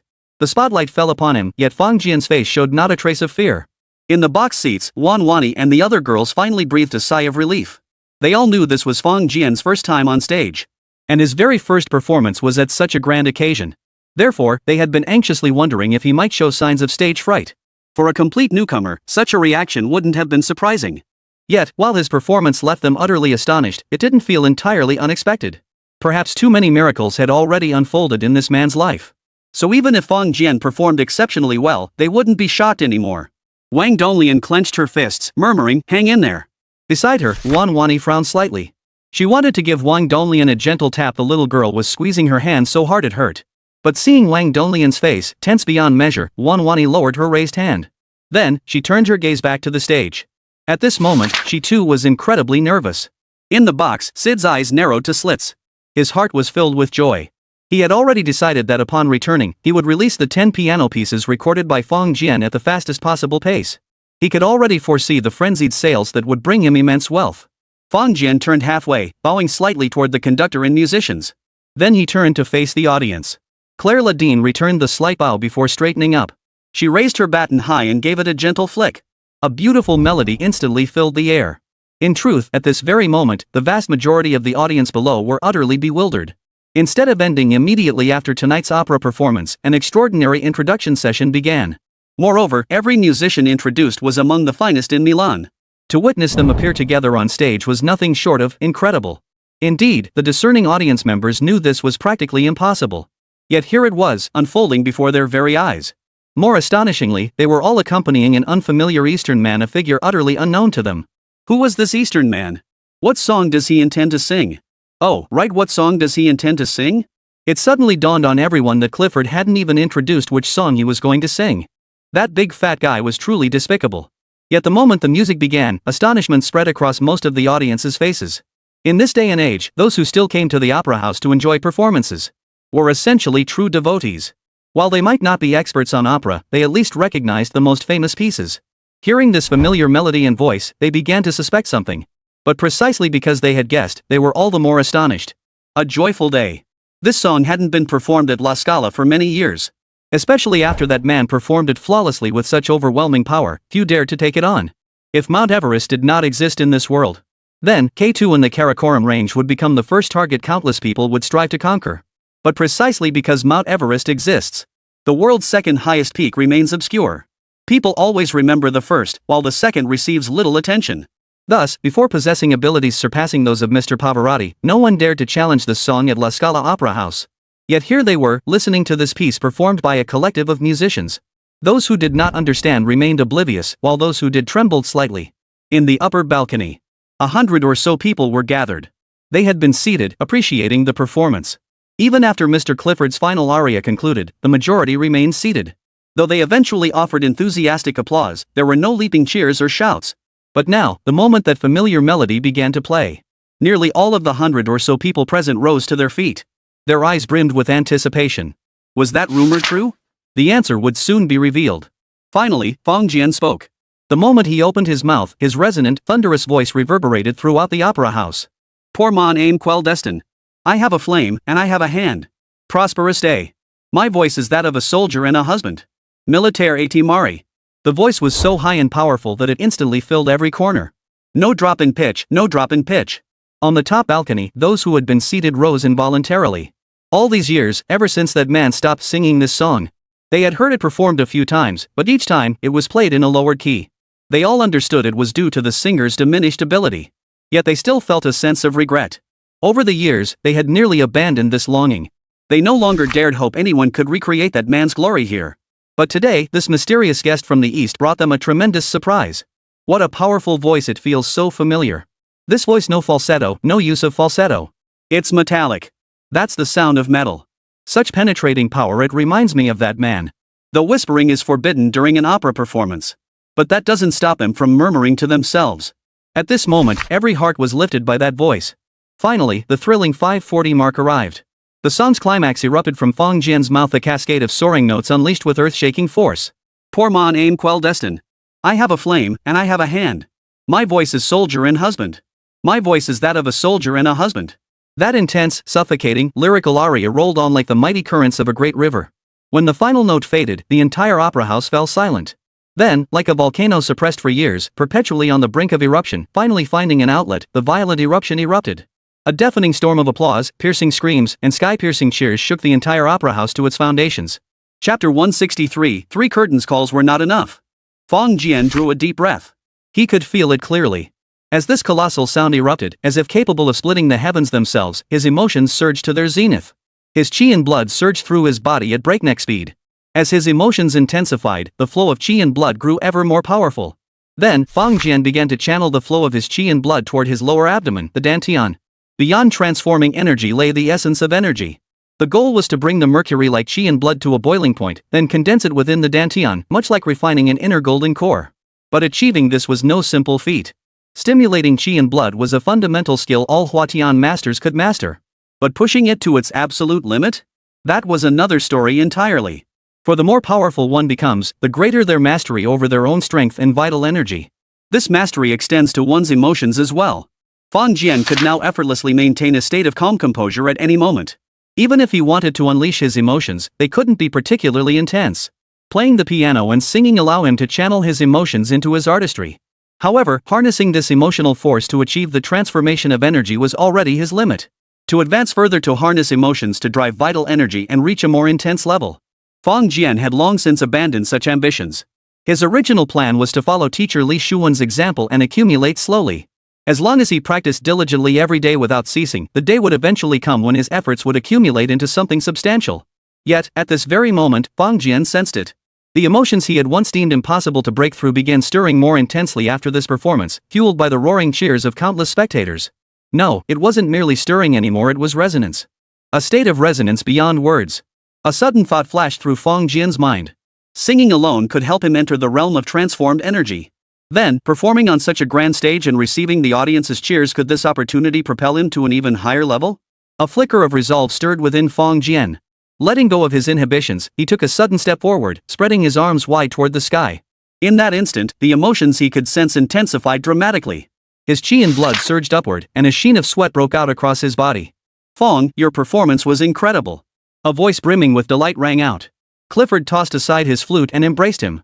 Immediately after, all the musicians, those whose names he had announced and those who hadn't earned the right to be called, came forward to embrace him. With each embrace, the applause and cheers from below seemed to grow just a little louder.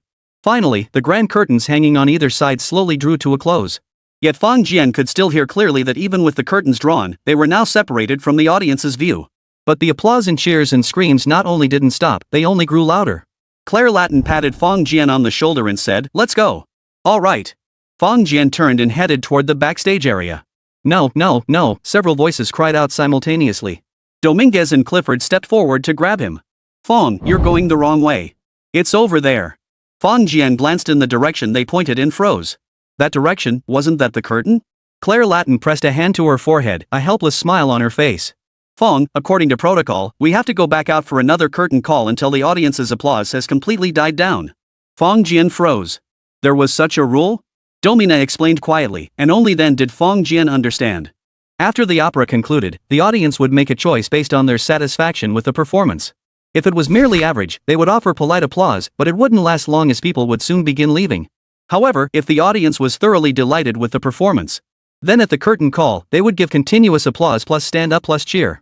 When Fong Jian and the musicians embraced at the end, the applause was thunderous. At that moment, the performers would return to the stage for another curtain call. If the applause and cheers subside, the audience gradually exits. But if the performance is truly exceptional, the applause and cheers will continue unabated. The performers, conductor, and director would then emerge repeatedly to take their bows. The longer and more frequent the curtain calls, the greater their popularity. Claire Ladine sighed softly, "Listen to that wonderful applause. I've rarely experienced such an intense scene. Perhaps we'll take 3 curtain calls today." 3 curtain calls signify the highest level of audience satisfaction. Even for these 3 leading performers, who have spent their entire careers on stage, the opportunity for a triple curtain call is rare indeed. It required the perfect convergence of talent, form, and opportunity none could be lacking. Fong Jian shrugged his shoulders. "Well, you set the rules. I'll just follow them." So Fong Jian and the others stepped out once more to take their bows. As they stepped out, the applause that had begun to wane suddenly surged again, growing loud and passionate as if spurred on. Fang Jian's heart pounded fiercely, his emotions boiling over, his blood surging. Just as Claire Ledeen had predicted, after their first curtain call, the audience refused to let them go. Instead, they urged them back with even more fervent applause. 2 curtain calls. 3 curtain calls. When Fang Jian and the others returned for their third curtain call, they discovered the applause and cheers outside remained as intense as ever. In fact, it seemed to be growing even louder. Fang Jian inwardly grumbled, "Don't your hands hurt from clapping so much?" This was the first time in his life he had witnessed such frenzied enthusiasm from opera fans, something utterly unheard of in a movie theater. Even at a premiere, where applause and cheers might occur, it couldn't compare to this. These were 2 entirely different forms of artistic expression, and naturally, their conventions differed. Fang Jian glanced toward Claire Ledeen. "We've already gone out 3 times, surely we won't have to go out a 4th time?" Yet, he saw a look of both surprise and delight spread across Claire Ledeen and the others' faces. "Fang, they're incredibly enthusiastic," Claire Ledeen remarked solemnly. Fang Jian couldn't shake the feeling he'd been tricked. He sighed helplessly, "Mr. Claire Ledeen, if there's anything else, please just say it plainly. What the hell is this rule about? What do they want now?" Claire Ledeen smiled. "If we exit 3 times in a row and still cannot quell their applause and cheers, then we must perform an encore." "Encore?" Fang Jian froze. "You mean if we just keep clapping, we can get 2 operas for the price of 1 ticket? Ha?" The musicians present exchanged bewildered glances, torn between laughter and tears. This was art, the highest form of artistic recognition. How could it be tied to money? If anyone else had encountered this situation, they'd be desperate for 10 encores. It was a golden opportunity to reap both fame and fortune. But Fang Jian? How could he even think in those terms? Ah, the East truly is a mysterious world. In the end, at the invitation of Claire, Latin, and the others, Fang Jian sang one more song. Only this time, it wasn't Happy Day, but another of Pavarotti's signature hits, O Sole Mio. This time, when Fang Jian and the others performed, the audience below was even more engrossed, with some clapping along to the rhythm of the music. It must be said that those who came here to listen to opera possessed a musical understanding that was hardly inferior to that of the girls like Luan Wani. This was a performance destined to remain unforgettable for countless people. Had it not been for the clock striking midnight, the audience likely would have lingered indefinitely. Chapter 164, The First Interview. At the top tier of the balcony. Over 100 people gazed at the clock tower, which had struck midnight, yet no one moved to leave. They all knew the rules of La Scala. No matter how thrilling the evening's performance might be, it could not extend past midnight. This was a tradition passed down for over a century. As the most ardent opera enthusiasts, they could never violate it. But tonight's opera, especially those final 2 songs by the mysterious man from the East, they were simply too brilliant. So extraordinary that it left them utterly breathless. So even now, though the audience downstairs had departed, their bodies still burned with fervor, slow to cool, reluctant to leave. Suddenly, someone shouted, "Eriksson, I want to see this news in your column tomorrow." Eriksson was a man weighing 250 pounds. He was a renowned newspaper columnist whose specialty was critiquing singers and musicians from all over. Especially whenever a new singer performed at La Scala, Eriksson would fix them with his sharpest gaze. Even the slightest, most insignificant flaw would be seized upon and relentlessly pursued. His column has always been far more critical than complimentary. Yet precisely because of this style, he had many loyal readers. "Guys, don't worry. I'll start writing as soon as I get back.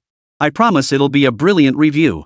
Hey, Eriksson, I know you love to tear people apart, but this time, I hope you'll write with your conscience." "Yeah, Eriksson, I don't want to see any of your usual ranting in this one." "Exactly, Eriksson. 3 curtain calls, an encore performance, we haven't seen that in years. If you dare to spout nonsense, we won't let you off the hook." Eriksson looked innocently at the crowd around him, utterly stunned by this magnificent performance. Though the Asian performer only sang 2 songs in the end, leaving everyone surprised and reluctant to see it end. Those 2 songs alone had conquered him. From that day forward, Eriksson became the Eastern singer's most devoted fan. How could I possibly disparage my idol in my column? He wanted to argue a few points, but seeing the hostile stares all around him, Eriksson gave up on defending himself. He knew it was because of his reputation. If his column had been dedicated to praising celebrities, there would be no opposition now. Swallowing hard, Eriksson declared, "Everyone, after hearing that Oriental Man song today, what are your thoughts? Feelings? Of course we did. Otherwise, why would we all be sitting here staring blankly?" Eriksson continued, "Ladies and gentlemen, I detected something in that voice. It was as if I glimpsed someone who shouldn't exist. Mr. Pavarotti. Yes. He's like Mr. Pavarotti reincarnated." This answer immediately won the unanimous approval of the crowd. In their eyes, this young man from the East who had brought them such immense joy tonight was nothing short of Mr. Pavarotti himself. Eriksson solemnly declared, "The man I've admired most in my life is Mr. Pavarotti.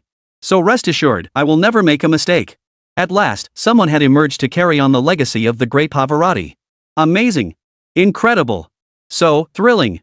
On the way back to the hotel from the opera house, the four girls' faces were flushed red, their excitement nearly overwhelming them.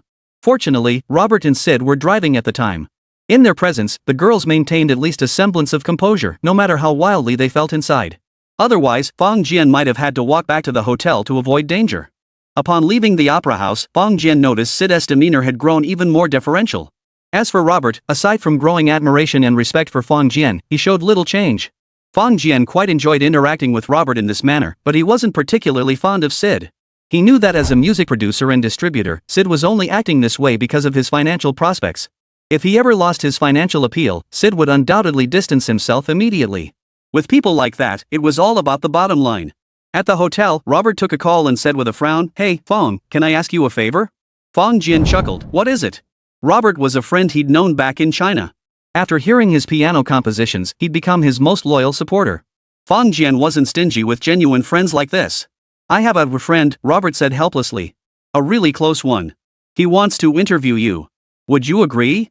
Seeing Robert's troubled expression, Fong Jian whispered, "Male or female?" "Female," Robert replied, sounding a bit awkward. "You owe him a favor?" "Yes." Fong Jian chuckled. Just by looking at his expression, he knew this favor was definitely related to romantic entanglements. "All right, consider this paying it forward," Fong Jian said readily. "Thanks," Robert said sincerely. "Wait, Brother Fong is giving an interview?" Wang Donglian sidled up. "I'm his agent, I need to be involved." Fong Jian shot her a look, but seeing her eager expression, he didn't refuse. By the time they returned to the hotel, it was already the wee hours of the morning. Robert had booked a room here too. When his journalist friend arrived, he conducted the interview in his room. The reporter was indeed a striking blonde with a tall, curvaceous figure and alluring eyes. Smiling at Fong Jian, she asked, "Mr. Fong, I hear you come from the mysterious East. Have you ever studied abroad in Europe?" "No," Fong Jian replied honestly.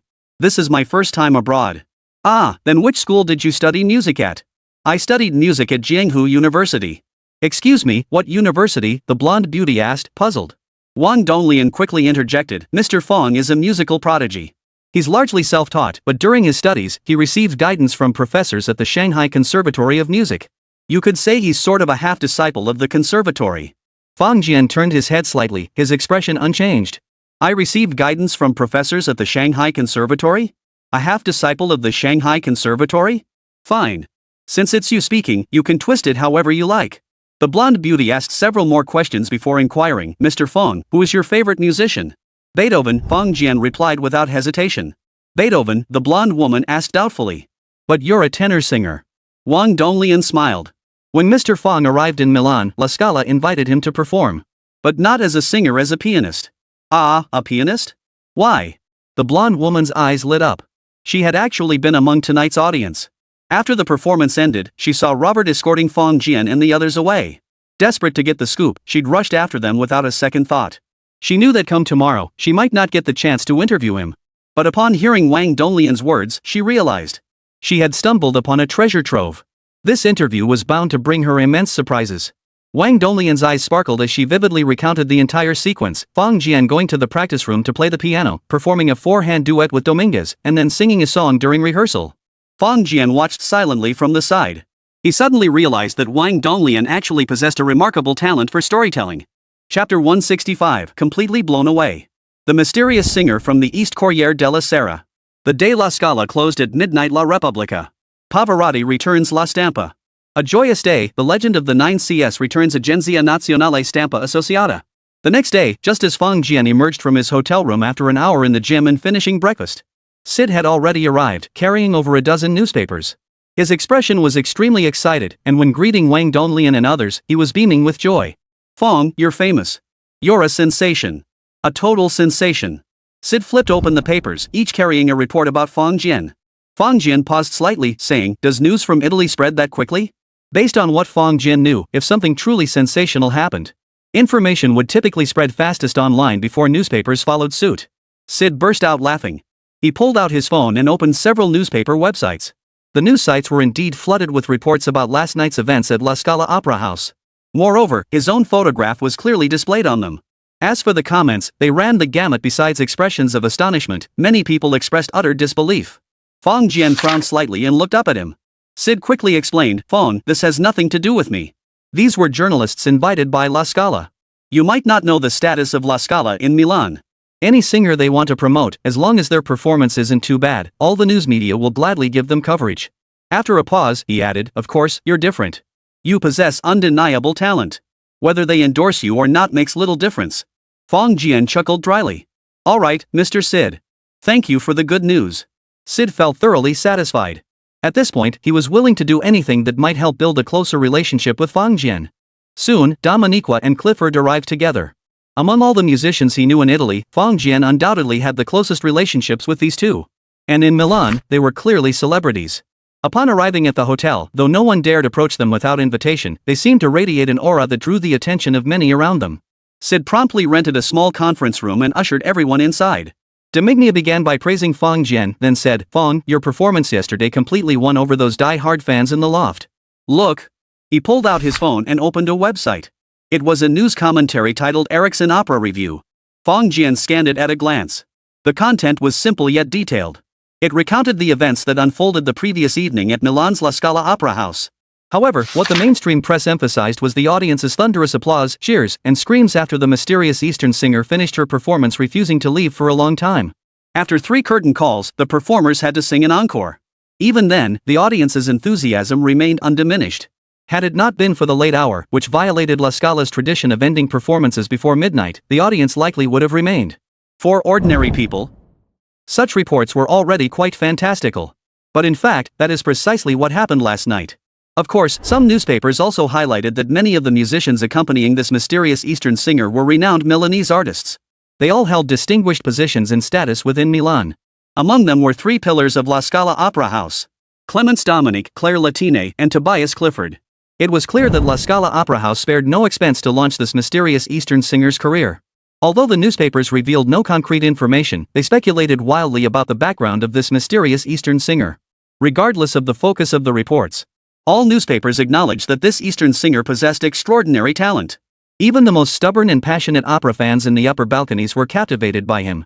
Some journalists, possessing exceptional opera appreciation, wrote about the song A Happy Day and elaborated on its difficulty, particularly the aria with 9 cs, which required flawless execution without lowering the key. Thus, journalists were utterly bowled over by this mysterious Eastern singer. Yet all of this paled in comparison to what Ericsson had to say. After reading his review, Fong Jian's face flushed crimson. For Ericsson's review was saturated with nothing but praise. In a 1,000-word article, not a single word mentioned shortcomings, flaws, or imperfections.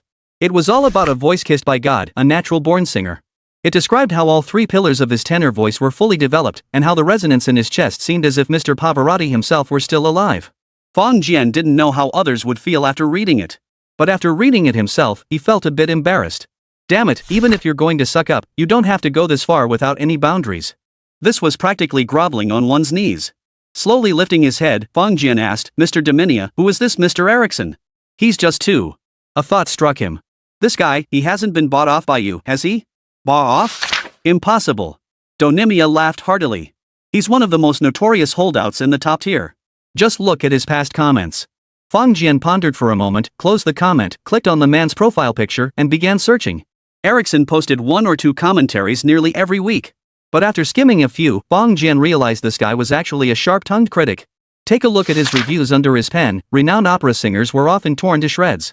He'd find fault with everything: insufficient breath control, inadequate volume, failure to achieve perfect resonance, problematic transitions in arias, and so on. In short, his posts were heavy on criticism and light on praise. Often, he'd criticize 10 times before offering a single compliment. Then, as Fong Jian continued scrolling through the internet, he came across a very familiar name. Tobias Clifford.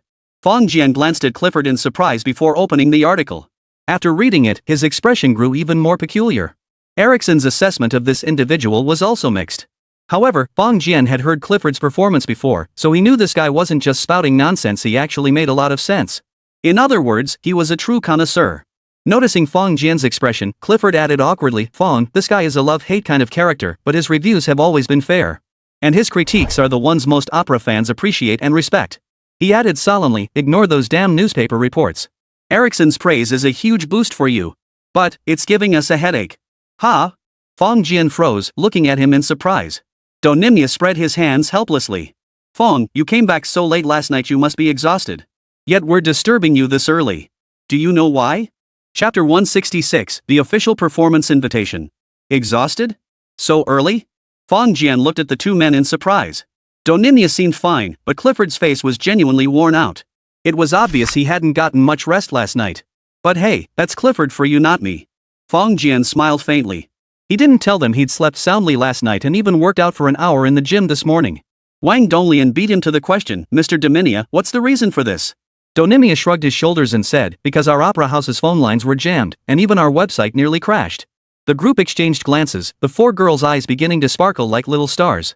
As for Sid, his mouth was already stretched into a wide grin. Hadn't the presence of these music industry heavyweights restrained him from acting too wildly, he might have leaped up on the spot. Clifford pulled out his phone and opened a webpage. The page was entirely in Italian, featuring a language conversion button that could switch the content to English or French. Fong Jian, of course, needed no translation and began browsing. This was the website established by La Scala Opera House, featuring photos from last night's spectacular performance. Photos, not videos. What surprised Fong Jian, however, was that beneath the article, there were already over 5,000 comments. It seemed like only a night and a morning had passed.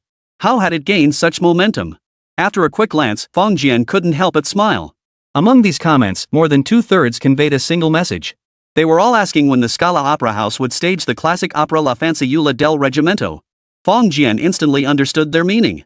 He looked up, his expression turning slightly peculiar. Mr. Donimir, Mr. Clifford, you don't actually expect me to sing opera, do you? Indeed, Clifford replied without hesitation. Your heavenly voice would be a shame not to showcase in opera. Look at how many people are eager to see and hear you perform. Fong Jian tilted his lips slightly, tapping his chest. Clifford, I'm an Asian. Do you really think I'd be suitable for an opera performance? Especially something like The Girl of the Army? No problem, Clifford chuckled. Fong, trust modern makeup techniques. They'll ensure you look perfectly at home on stage. Makeup techniques? The mere thought of those four words sent a chill down Fong Jian's spine. He glanced at his companions. Zhan Tao wore an indifferent expression. But the four girls Wang Donglian and the others kept nodding at him. Truthfully, Fong Jian harbored a hint of anticipation. If this had been before yesterday, Fong Jian would have refused outright without a second thought. He might have agreed to play the piano or sing a song. But rehearsing an entire opera? That would take far too much time. Fong Jian wasn't keen on it. Yet, after witnessing yesterday's grand spectacle, Fong Jian realized that his qi and blood had made significant progress under the influence of emotional resonance. Even without such an opportunity, he was confident he would eventually reach the Danjing realm. But since he'd found a more convenient path, why wouldn't he take it? After pondering, Fong Jian proposed, Mr. Clifford, how about this? I can perform once at La Scala, but as for the opera, I'll have to decline for now. Ah, why? Clifford asked anxiously. Fong, if you don't participate in the opera, I'm afraid some people might still feel resentful. Fong Jian shook his head slightly. I want to test the waters first. If it goes well, then we can discuss other opportunities. Clifford spread his hands. Fong, I guarantee the reception will be extraordinary, far beyond your expectations. Fong Jian shook his head repeatedly. Dominia quickly interjected, Clifford, since Fong is willing to sing, let's give him a chance to try first. He shot Clifford a meaningful glance. Clifford sighed deeply and nodded reluctantly. They had all come to see that Fong Jian was someone who held little desire for fame or fortune. In truth, they were mistaken. Fong Jian simply had no desire for fame and fortune abroad. If it were in China, he might not be enthusiastic, but he certainly wouldn't refuse. Yet it was precisely this attitude that made Donimia and the others chase after him, fawning over him. Of course, this was also because he possessed the most elite talent. Had he been even a notch below, the situation would have been entirely different. Clifford pressed, Fong, when do you plan to take the stage? He added, this is a proper performance, at least 10 songs. I can be your guest. Should we invite another artist? Fong Jian chuckled, forget it, I'm not interested in putting together some three tenors act. Clifford chuckled, but a hint of anticipation flickered in his eyes. Not now, but someday. Then let's leave everything to the future. The three tenors achieved worldwide fame precisely because of that title. Jose Carreras, Placido Domingo, and Luciano Pavarotti. All renowned tenors. However, without forming the trio of the three tenors and performing worldwide, the other two might not have achieved the fame and status they enjoy today, except for Pavarotti. Joining forces is the right path. Fong Jian pondered for a moment before asking, when do you think would be the best time to take the stage? 3 days, Donimia replied without hesitation. 3 days will be sufficient for preparation and rehearsal. After that, we can schedule 3 consecutive nights of performances. 3 consecutive days? Yes. Based on my experience, if we only have 1 day, even if we pack La Scala to capacity, most people wouldn't be able to get tickets. Fang Jian paused, then said, Donimia, I recall La Scala can seat over 3,000 people when fully open. Correct, over 3,600 spectators, Donimia replied slowly. Fang, you're not European. You underestimate both opera's appeal and the difficulty of a happy day. I guarantee that after reading Ericsson's article and learning you're performing, La Scala will become a pilgrimage site for opera lovers across Europe. Fang Jian furrowed his brow slightly, pondering for a moment before saying, Gentlemen, I actually have some personal matters to attend to during my time in Europe. His voice grew solemn. I need to make a trip to Austria. The round trip will likely take several days. No problem, Mr. Fang. After your performance concludes, I can accompany you to Austria, Sid offered from the side. This was an opportunity to curry favor with Fang Jian one he couldn't afford to miss. Fang Jian shot him a disapproving look. Mr. Sid, thank you for your kindness, but this is a personal matter. I prefer to handle it alone. Ah, no problem. We can wait here for your return, Sid replied without a hint of offense. What a pity. Such a golden opportunity. Fang Jian sighed helplessly. Besides, if I stay here that long, my visa might expire before I can reach Austria. Though he held a Schengen visa, it was only valid for 10 days. With all the complications at home, 10 days away was already pushing his limits. Visa? Ha! That's even less of a problem. Sid laughed heartily. I reckon once you've performed your first show at La Scala, those bureaucrats will be begging you to settle in Milan permanently. Quite right, Fang. You can rest assured, Clifford lifted his head. If anyone tries to drive you away, they'll be crossing the line for all opera lovers. I guarantee they'll regret it and pay the price. Fang Jian watched the two men, their enthusiasm bordering on fervor, and silently mused to himself. Italy truly is a romantic country. But too much romance isn't necessarily a good thing either. Chapter 167, Surging Vital Energy, The Opportunity for Dan Power. At dawn, Fang Jian was once again the first to wake. This hotel, carefully selected by Robert, was a high-end establishment, so its fitness center and swimming pool were open 24 hours a day. After rising early, Fang Jian headed out for a run. Despite Donimia and Clifford's strong pleas for Fang Jian to perform 3 consecutive nights at La Scala Opera House. Even if it wasn't an opera, but just a solo performance, that would be acceptable. But after careful consideration, Fang Jian agreed to only one performance. He scheduled it for 5 days later. This decision stemmed from Fang Jian's consideration of his physical condition. The day before yesterday, he had experienced an unprecedented emotional resonance with thousands of people, which had brought him tremendous benefits. The emotional turbulence within him surged, his chi and blood boiling, greatly enhancing his control. However, this power ultimately stemmed from external emotional fluctuations rather than being cultivated step by step through diligent practice. Therefore, Fang Jian always felt a sense of hollowness. It was as if there was an emptiness beneath his feet. To transform this ephemeral power into something tangible, to solidify this strength into his own, he needed to settle it. Of course, with his foundation in transforming force, achieving this consolidation wouldn't be difficult. It would take no more than 3 to 5 days at most. But after his previous experience, Fang Jian had come to understand a truth. A single demonstration could generate enough resonance to sustain his digestion for 3 to 5 days. If he performed for 3 consecutive days, emotional excitement and surging energy are beneficial. But with anything, too much of a good thing can be detrimental. What if his blood surged too violently and his body simply exploded? Right now, he was on the treadmill, unleashing his abundant energy with all his might. The only way to harness that surging energy was to increase his workout intensity. On the treadmill, Fang Jian selected a speed of 12. Running at this speed for short bursts was manageable, many could handle it. But attempting a long-distance run at this pace, even the skinny long-distance runners would struggle to manage it. Yet Fang Jian's legs seemed propelled by wheels of fire, pounding the treadmill for a full hour without faltering. The benefits from a single resonance were already immense. A faint sense of anticipation even stirred within Fang Jian's heart. If he could keep this up, the Danjing realm of martial arts seemed within reach. If Master Li Shuwen knew he'd broken through to the Danjing realm this way, who knew what expression the old man would wear? A faint smile touched the corners of Fang Jian's lips. He genuinely wanted to reach the Danjing realm as soon as possible, just to see that look. Then, Fang Jian's brow furrowed slightly. He glanced to one side as he ran. There, a foreign girl with blonde hair and blue eyes stood. She didn't appear to be much older, probably in her 20s. She was also running on a machine, but her gaze kept drifting over in his direction. Moreover, she made no attempt to hide it. Everything was done openly and unabashedly. When their eyes met, a smile spread across her face, and she waved to him in greeting. Fang Jian, however, kept a straight face, gave a perfunctory nod, and then ignored her completely. A foreign woman? She was pretty, and her figure, absolutely stunning. But why, of all people, a foreigner? I've heard foreign girls are pretty loose, and a lot of them have diseases. He must stay vigilant and avoid falling into any traps. Taylor Edith froze for a moment.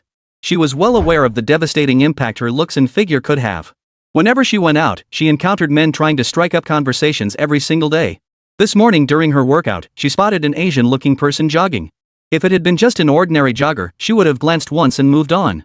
Over the years, more and more Asian faces had appeared in Milan. Little Day's country, South Han country, and that rising Eastern dragon.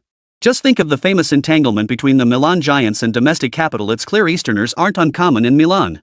But when Edith glanced at Fong Jian's running pace, she was taken aback. This man's pace was incredibly fast. In that moment, Edith even began to wonder. Was this Eastern man deliberately waiting here for her? He knew she loved running, so he deliberately tried to catch her attention this way. But honestly, that was just plain stupid.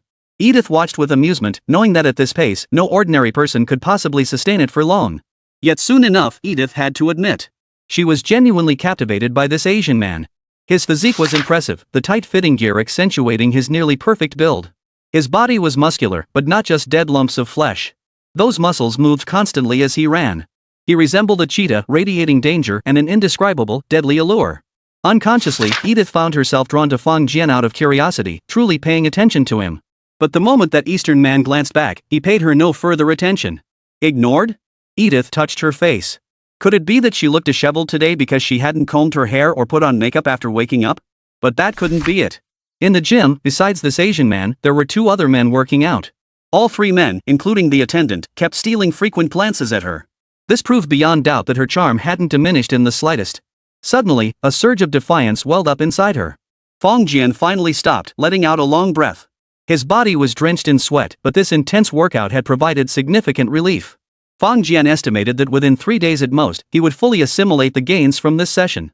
After all, this was a foreign country, and practicing boxing here felt a bit peculiar. Fortunately, after reaching the stage of transforming energy, training methods were no longer confined to boxing.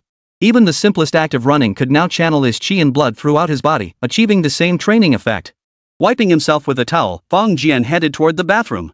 "Hey, sir, are you a long-distance runner?" Suddenly, a pleasant voice sounded behind him. Without turning around, Fong Jian knew it had to be that beautiful blonde girl.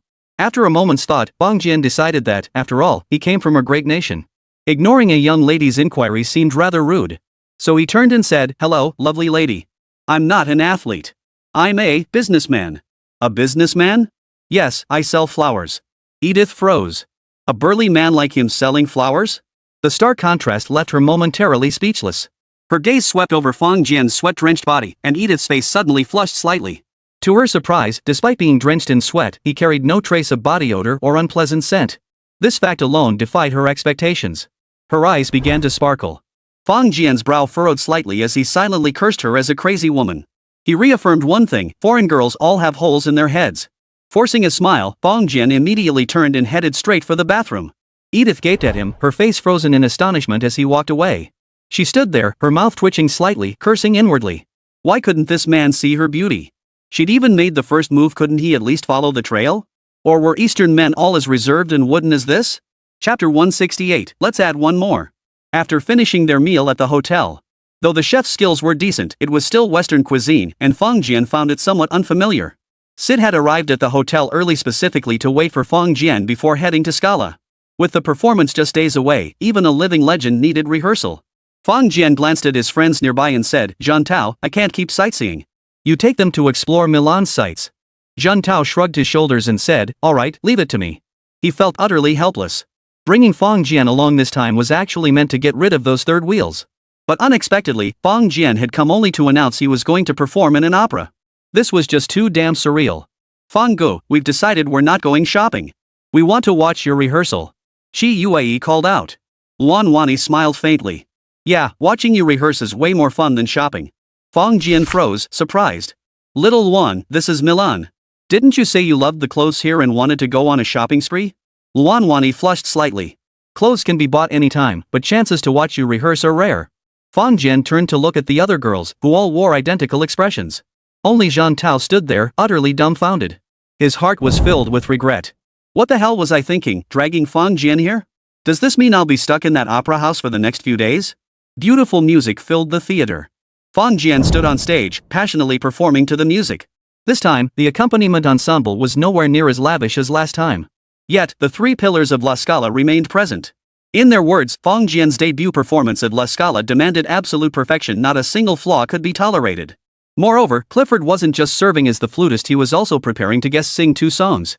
For this newcomer's debut concert, they truly spared no effort. During rehearsals, only staff members and those directly involved with Fong Jian were permitted access to the venue. Zhang Tao and the others were naturally among them. After a powerful rendition, Claire Ladine nodded approvingly. Fong, your breath control is growing stronger. With this kind of talent, even if Mr. Pavarotti were still alive, he might not surpass you.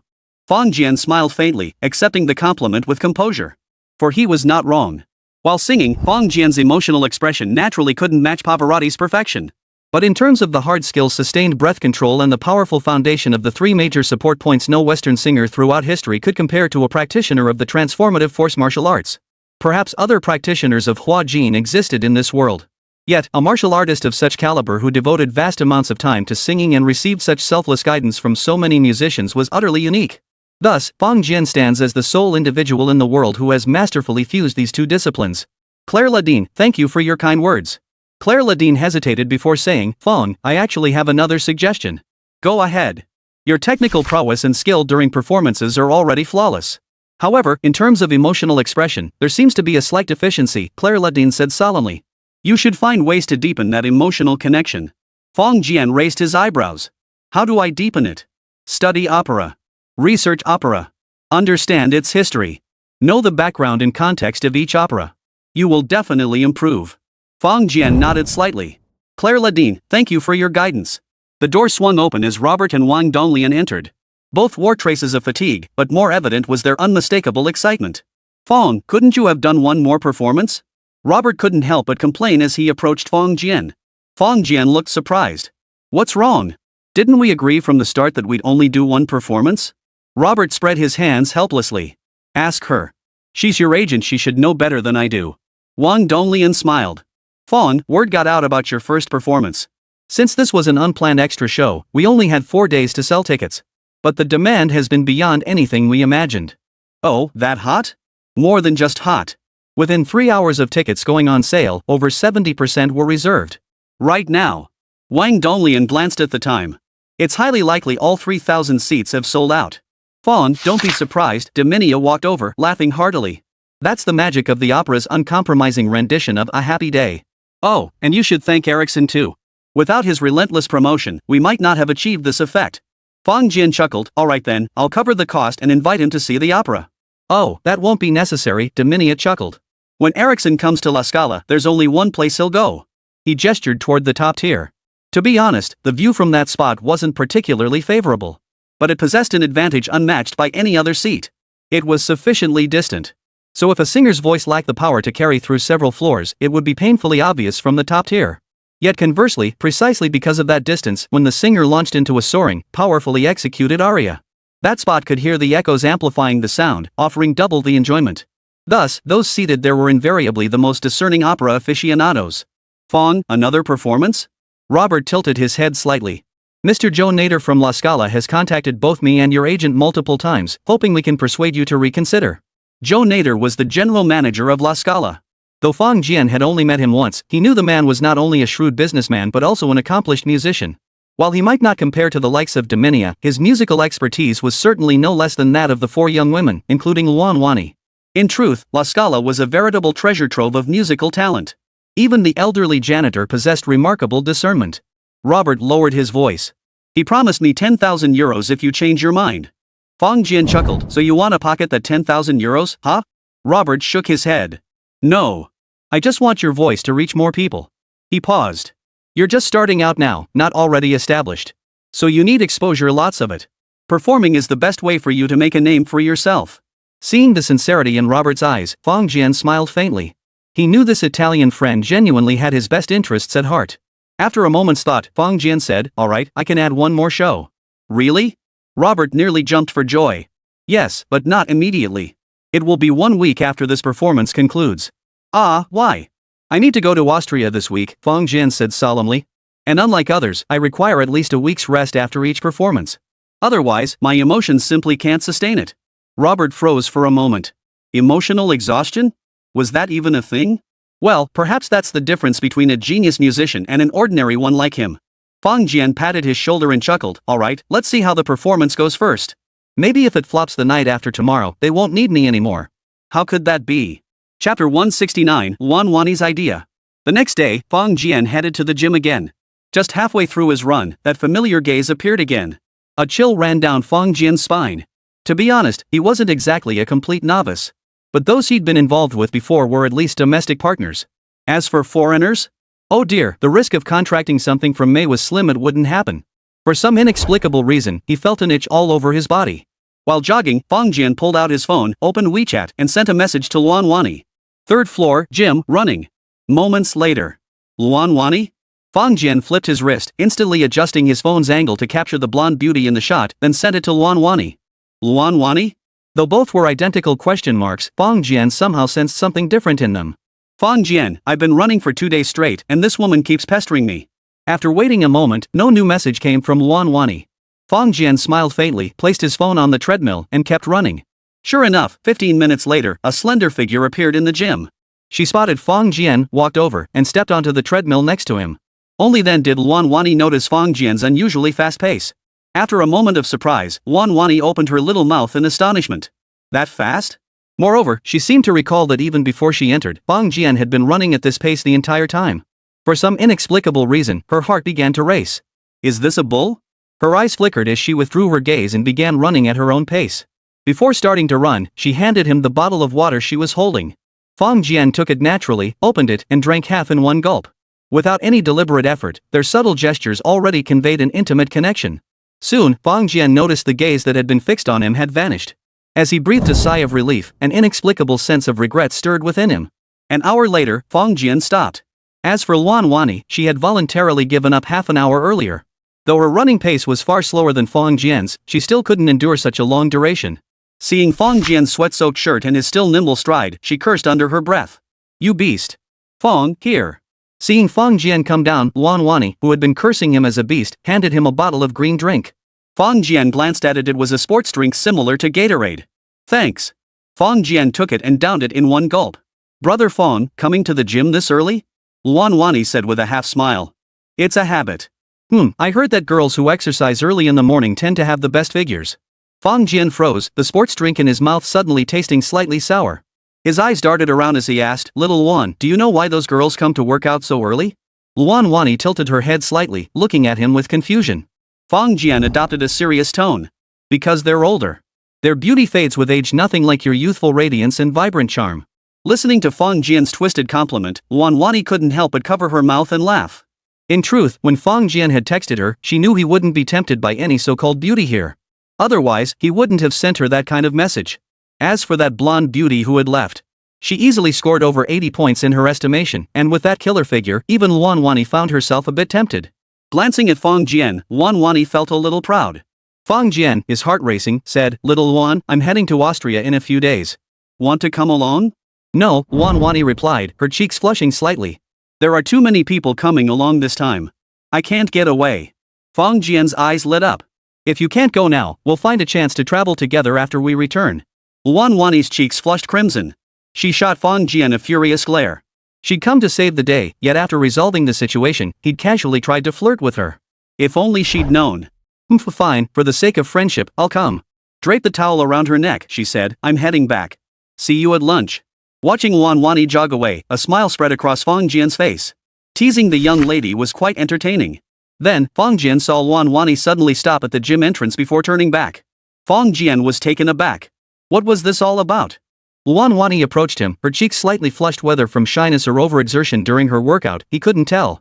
Brother Fong, my mom asked me to tell you she's already taking your 2 paintings to the school. They've gotten great reviews from the students, and she'd like to invite you over to give a talk about them. Fong Jian paused, looking somewhat troubled. I'm entirely self-taught in painting. Practicing is no problem, but teaching, that's asking too much of me. Luan Wani smiled and said, that's easy. You can just paint one on the spot, then let them observe and think for themselves. Observe it themselves? Exactly. The professors at my mom's school are all renowned figures in the art world. When they see a good painting, they can analyze it with great insight. They won't need you to explain anything. Seeing Luan Wani's sly smile, Fong Jian instantly understood her plan. Truth be told, imagination is a terrifying thing. When we watch movies, we often read reviews too. Especially for those highly rated films, countless critics dissect them to the bone, as if every single prop holds some hidden meaning. But in reality, it might just be a random decorative element the director placed there. Overinterpretation is incredibly common whether in literature, film, or visual arts. Often, even the author themselves might be left scratching their head. Oh, so that's what I was thinking back then. Who knew I was so profound while creating it? I thought I was on the first level, but I was actually on the fifth. That's exactly how Luan Wani's idea came about. Paint a good picture, hand it over to her mom, and then let those old folks worry about how to critique it. Unconsciously, Fong Jian's face also broke into a broad smile. He nodded gently and said, "Alright, if Auntie asks, I'll tell her it was your idea." "Oh, you're dead." Luan Wani gasped, playfully punching him. Even though she knew he was joking, she couldn't help but roll her eyes. Fong Jian watched with envy and took a step forward. He was still drenched in sweat, though having reached the stage of internal energy cultivation, his body was clean and free of any unpleasant odor. However, that distinctly masculine hormone was growing increasingly potent and vigorous. As he took that step forward, Luan Wani instantly flushed crimson, unable to bear it. She shot Fong Jian a glare and turned to run away. Hesitating for a moment, Fong Jian chuckled to himself. Well, he had been a bit too eager. After returning to his room, he took a shower, had a meal, and headed back to the opera house for rehearsal in the afternoon. This time, they'd have to sing at least 10 songs. If the audience was as enthusiastic as last time, an encore was practically guaranteed. So Fong Jian prepared 15 songs just in case. In just one more day, it would be showtime. Fong Jian returned to his hotel room, paused for a moment, then retrieved a small memorial tablet from the bathroom. Then he lit 100 million yuan worth of joss paper. Thus, after retiring for the night, Fong Jian entered that mysterious realm between life and death for the first time while abroad. Chapter 170, Emotional Control and Learning the Flute. Fong Jian opened his eyes and immediately declared, "Dad, bring Mr. Pavarotti here." His father glared at him but nodded in agreement. Fong Jian waved his hand. "Dad, find me someone else." "Who?" "A flute artist, a Frenchman named Jean-Pierre Rampal." During rehearsals these past few days, Fong Jian had worked exceptionally well with Clifford. Since he only planned to sing 10 songs that evening, Clifford would need to fill the rest of the time. During the performance, whenever Clifford sang, his flute part needed to be covered by someone else. But the ability of the substitutes failed to satisfy Fong Jian. Therefore, prior to today, Fong Jian had gathered some information, the most crucial being about the world-renowned flutist. Jean-Pierre Rampal, the French flutist, was a master renowned across the globe. After World War II, he embarked on worldwide tours and founded both the French Quintet and the Paris Baroque Ensemble.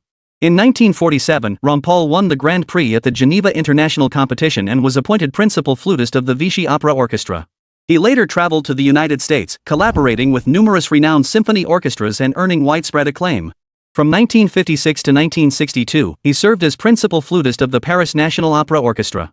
Among renowned flute masters, Rampal stands out for several key achievements. First, he made outstanding contributions to the comprehensive development of flute performance art. Beyond classical repertoire, he also explored jazz, English folk songs, Japanese, and Indian music. He has been hailed as one of the founders of the modern flute. Such a person, if not already reincarnated, would be exactly the candidate Fong Jian needed most. Of course, besides him, he also looked up information on several other people. This one was merely his top choice. Dad nodded helplessly, gestured in the air a few times, and said, "Alright, they'll be here shortly." Soon, 2 men stepped into the circle from outside.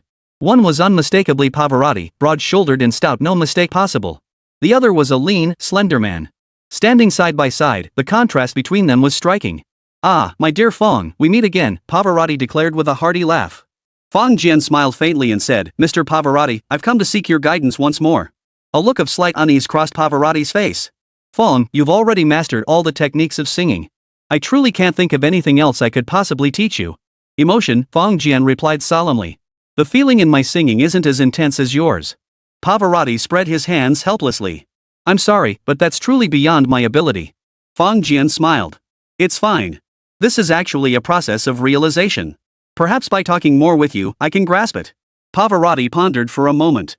"That's possible." Then he turned his head. "So, did you invite Mr. Rampal here to learn the flute?" "Yes. I believe learning other instruments might prove beneficial." Pavarotti's expression turned serious. "That's quite possible. Let's begin."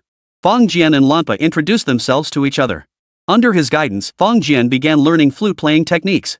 Compared to instruments like the piano or violin, the flute might seem rather unassuming. Yet it is an extremely important instrument in the symphony orchestra. Mastering the flute requires many key techniques. Yet one aspect posed absolutely no difficulty for Fong Jian. That was breath control. Those who study wind instruments either possess naturally stronger breath control than the average person or have developed it through diligent practice.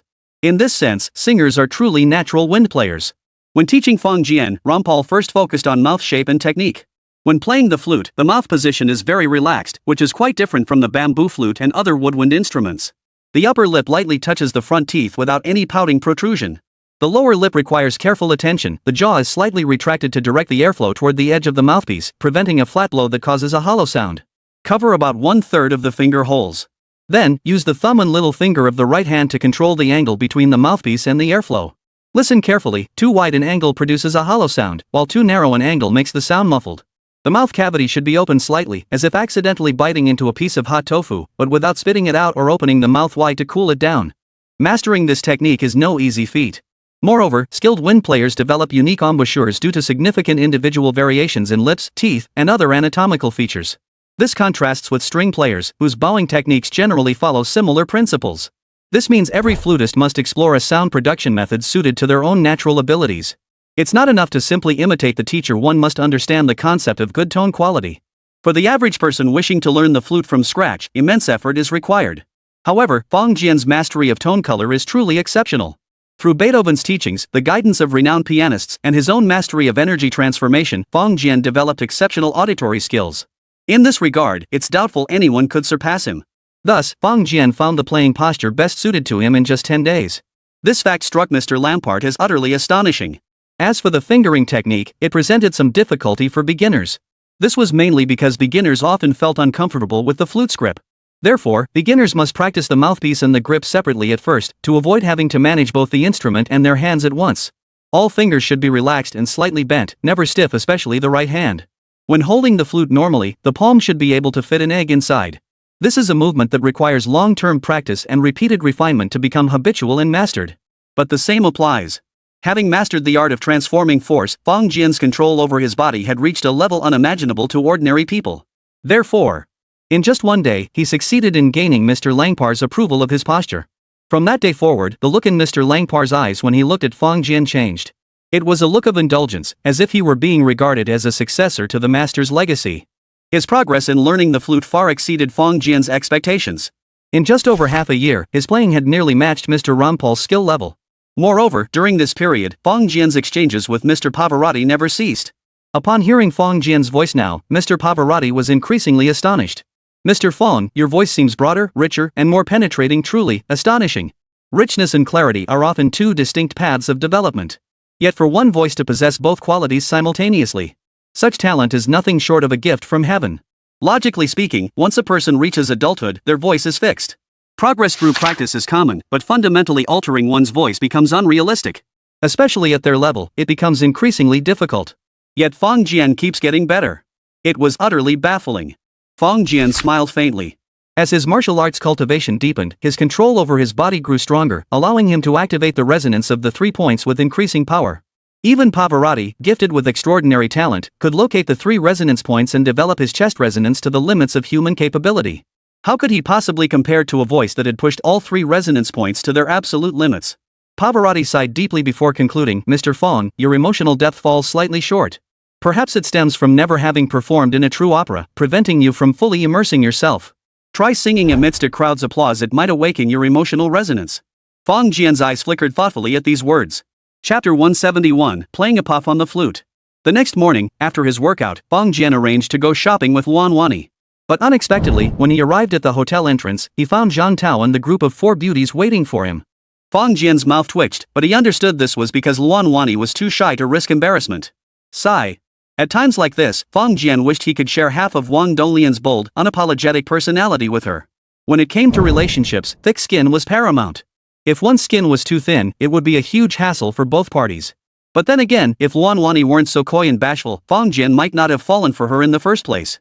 Perhaps that's just how it is, different strokes for different folks. As the group hit the streets, Zhang Tao was undoubtedly the happiest. Damn it, he came to Europe for a wedding honeymoon. But 4 days in, the first day had been nothing but sleeping and watching rehearsals. The second day, at least, he got to tour 2 cathedrals. But starting on the third day, Zhang Tao had been following a few girls around, watching rehearsals, then more rehearsals, and yet more rehearsals. Finally, today he could get out. Zhang Tao was like a bird released from its cage, bursting with excitement to spread his wings and soar. "Brother Fong, let's just wander around town this morning. We should head back early for lunch since we have rehearsal again this afternoon." "Yeah, this is the final rehearsal. We're performing on stage tonight." "Exactly. Why not skip going out this morning altogether? Just rest up at the hotel. Before Fang Jian could respond, the girls chattered away, setting the tone. Zhang Tao was speechless. He couldn't fathom what was so interesting about rehearsals. For this rehearsal, the girls were actually willing to skip shopping. That was just too damn surreal. Fang Jian glanced at them and smiled. I'm heading out today to buy an instrument. He turned to Mr. Sid. Do you know where to find the finest flutes in Milan? Instruments are the lifeblood of every musician. Especially for wind players, their instruments are personal treasures. Others rarely get to touch them. In fact, aside from pianos, even cellists treat their instruments as personal possessions. Pianos, however, are simply too heavy. Unless one possesses a personal storage space, no one could possibly carry one around. Even Fang Jian didn't possess such a space, let alone anyone else. Therefore, if Fang Jian wanted to substitute for Clifford on the flute, he'd have to procure one himself. A flute? Wang Donglian asked in surprise. Brother Fang, what do you need a flute for? Fang Jian smiled. Tonight during the performance, I'll only sing 10 songs. Mr. Clifford will fill the remaining time. Oh, right. He can't play the flute while singing, Wang Donglian realized. But didn't we try out a substitute these past few days? Fang Jian shook his head. No, that substitute isn't quite up to Mr. Clifford's standard. That's why I want to step in. The girls exchanged glances, their expressions tinged with confusion. You want to step in? Brother Fang, no, Master Fang, do you even know what you're saying? The flute isn't piano, nor is it singing, it's a whole new instrument. How exactly do you plan to take over? Luan Wani cautiously asked, Brother Fang, can you even play the flute? The others were all wondering if all the flattery these past few days had gone to Brother Fang's head. Fang Jian chuckled dryly. Of course I can. When did you learn? Luan Wani asked in surprise. Just these past few days, Fang Jian replied honestly. In his mind, he added, last night. These past few days? The others exchanged puzzled glances. Where on earth had Brother Fang learned to play the flute these past few days? Fang Jian smiled and said, I've been rehearsing at the opera house these past few days. I watched Mr. Clifford play the flute every day. It's simple, you just watch and learn. Oh my god. Buddha, no wait, we're in Italy, god. The girls wailed in unison. This is simple? You can pick it up just by watching. Luckily, they were all friends here. Otherwise, if the flutist had heard Fang Jian say that, he might have been tempted to punch someone. Mr. Fang, I've already contacted the music store. Shall we head out now? Sid approached with a broad smile. He couldn't understand a word of Chinese and had been contacting the music store earlier. Fang Jian waved his hand dismissively. Let's go pick out a flute. The others had no choice but to get into the car. The only one dissatisfied was still Zhang Tao. Wasn't the plan to go shopping? Why were they suddenly at a music store? Is this even shopping? Soon, the group arrived at the music store. This was Milan's largest music store, where every instrument needed for the symphony orchestra could be purchased. Fang Jian browsed casually, even spotting some instruments exclusive to China. He couldn't help but marvel inwardly his country had truly grown powerful. In the past, it was all about cultural imports, but with the rise of national power, it had now become cultural exports. Sid knew many people here. As he entered, a man weighing at least 220 pounds approached him, giving him a hearty hug. Mr. Fuller, you'll never guess who I've brought with me today. Sid said with a broad grin. Fuller glanced at Fang Jian and the others. And these gentlemen are. Sid pointed at Fang Jian and said, You're an opera buff, you must have gotten tickets to La Scala tonight.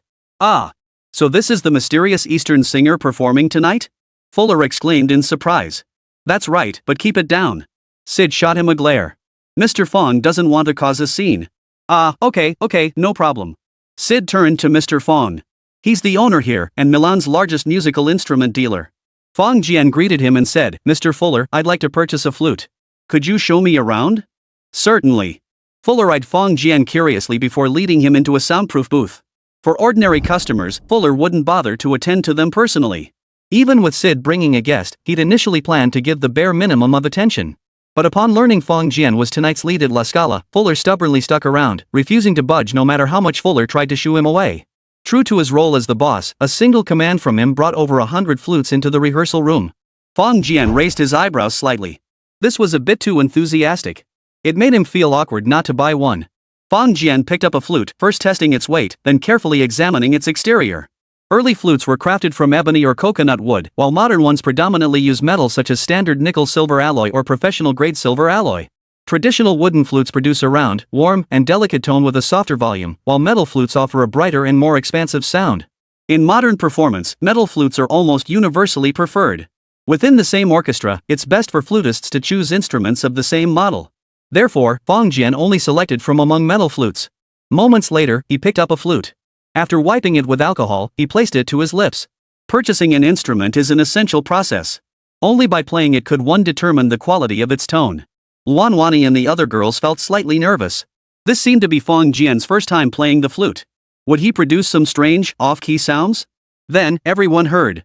But everyone, including Sid and Fuller, stared wide-eyed. Though not musicians themselves, they'd spent years in the music scene and possessed discerning ears that rivaled those of professional musicians. But to produce such a sound on a flute, what technique was that? It seemed like the first time they'd ever encountered it. Chapter 172, The Treatment of a Great Musician. Luan Wani and the other girls covered their faces with their hands. If they could, they would have wished they weren't there. Fong Jian gave a slightly awkward smile. His first real-life flute performance had required a bit too much force. He composed himself and brought it to his lips once more. Wang Donglian nearly leapt forward to grab Fong Jian. But glancing at Sid and Fuller, she couldn't bring herself to do it. Ah, never mind. Brother Fong is a musician. Musicians do things on a whim sometimes, and it's perfectly normal for them to make people laugh and cry at the same time.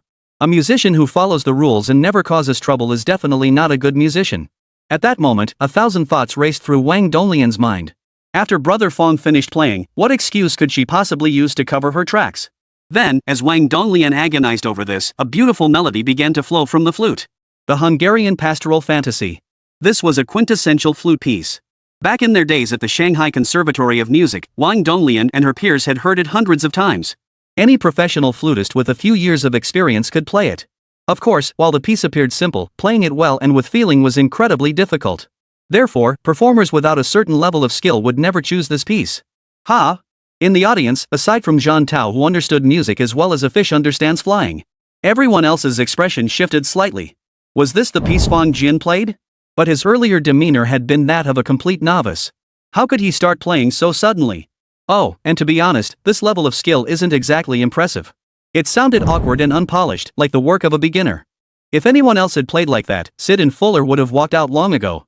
But because it was Fong Jian playing, they had all the patience in the world. Yet soon, they couldn't help but blink, and the frequency grew faster and faster. Strange, wasn't Mr. Fong playing at a beginner's level? But why did it now sound like he wasn't a beginner at all? Like he'd left the newbie village and possessed the skill level of a seasoned amateur? Oh, wait, no. That pitch? That's professional level stuff. While he certainly couldn't make it to La Scala Opera House, he could probably manage in some small bands. Ha? No, still not quite right. This level, it seems to be improving. Is there something wrong with my ears, or has my discernment gone haywire? Both of these successful figures in the music world looked utterly bewildered. Because the flute sound they were hearing now had surpassed their expectations. This was truly the sound of a virtuoso. Within just a few short minutes, they had heard flute playing at different levels. From a complete novice, to a diligent beginner, to a graduate-level professional, culminating in a performance worthy of a master. If Fong Jian had started with masterful skill from the very beginning, they would have admired him, but they certainly wouldn't have been so deeply moved. Yet within such a short span, there was this earth-shattering transformation. Any normal person would find it strange and awe-inspiring. Fong Jian set down the flute in his hand, shook his head slightly, then picked up another one. After wiping it with alcohol, he began to play. Sid and the others held their breath, their hearts screaming. Would they have to endure that feeling of starting from scratch all over again? But as the flute's melody filled the air, their worries dissolved. Thankfully, Mr. Fong Jian maintained his masterful skill, sparing their ears from another ordeal. This time, Fong Jian stopped after only a few moments. Then, he played through all 30-plus flutes he had initially selected. Such a picky customer was never welcomed by shop owners. Yet Fuller showed not the slightest impatience. Instead, he instructed his staff to fetch another 10 or so flutes. After testing each one, Fong Jian finally settled on one. A good flute boils down to several key aspects: a beautiful tone, ample volume, quality materials and craftsmanship, an aesthetically pleasing overall design, and most importantly, a comfortable feel in the hands. The one Fong Jian selected. Perhaps it wasn't the absolute best, but when he played it, the tone was bright without being harsh, soft without being hollow, resonant without sounding empty, and full of power. As for the material, it featured uniformly fine, smooth grain, with all components fitting together perfectly, a testament to exceptional craftsmanship. When played, the instrument felt perfectly balanced in proportion. Of course, the most important factor, the feel in his hands, was the primary reason Fong Jian chose it. This flute was the one that suited Fong Jian best. For him, when playing, the flute produced a sharp, responsive tone that was easy to control, offering an exceptionally comfortable feel. Having made up his mind, Fong Jian focused his attention and began to play. Previously, he had played a full piece only when testing the first flute. For all the other flutes he tested, he had only played a few notes. But now, a more beautiful melody flowed from the flute. Moments later, Fuller's eyes suddenly widened as he murmured, "Bach's Grand Polish Dance." This was an extremely challenging flute piece, one that even principal flutists in most orchestras would hesitate to take on. Its difficulty lies in both physical stamina and mastery of classical repertoire. This piece held a unique charm among flute repertoire, renowned for its dazzling cadenzas and virtuosic melodies. It was one of the most frequently featured works in flute competitions and concerts. It could be said that performing such a piece is the ultimate test distinguishing ordinary professional players from master-level virtuosos. Only a true virtuoso would dare attempt it. Yet as they listened in silence for a moment, each felt a sense of awe. If this is the standard, damn it, you can already play pieces at the level of a principal flutist in a major orchestra. Then what were those initial things? Were they ghostly whispers? Great musician, playing with people like this, is there any justice left in the world? The piece lasted over 10 minutes. When Fong Jian finished playing, thunderous applause erupted suddenly. Everyone paused in surprise, only then realizing the practice room door had been left open, allowing the sound to carry outside. Outside, employees and customers had gathered at the entrance, blocking the doorway, and were now applauding enthusiastically. Sid's expression shifted slightly as he shot Fuller a meaningful glance. Fuller hurried outside. Moments later, he returned after calming the customers and closing the practice room door. With the door shut, Fong Jian immediately met the utterly peculiar stares of the crowd. Among them, the four girls' expressions were the most indignant. "You say you just learned the flute? Is lying really that fun?" Fong Jian chuckled. "Sorry about that. I actually learned the flute a long time ago, but I haven't touched it in ages. So I was a bit rusty at first." "Rust?" Sid and the others didn't believe a word of it, but they kept their doubts to themselves, merely nodding repeatedly. "You're the boss, whatever you say goes." Holding the flute, Fong Jian asked, "Mr. Fuller, how much is this instrument?" Flute prices varied widely from a few hundred yuan for basic models to platinum flutes fetching $187,000 at auction. Of course, that was due to its association with a famous user. Fuller hesitated before replying, "Esteemed Mr. Fong, whatever instrument you require, I can provide it to you free of charge. My only request is that you permit me to publicly announce that your instruments were supplied by me. Is that acceptable?" Fong Jian smiled. "What if I need a piano?" Fuller replied without hesitation, "Rest assured, the finest instrument available, whatever catches your eye, will be delivered to your residence." Luan Wani and the other girls exchanged glances. Their hearts brimmed with envy. This, they realized, was the treatment reserved for great musicians. Chapter 173, The Incarnation of God. After selecting the flute, the group arrived at Scala after lunch. Yet today, the atmosphere here seemed unusually somber.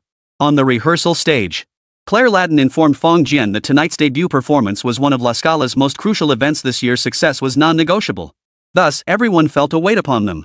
La Scala Opera House possessed a long and distinguished history.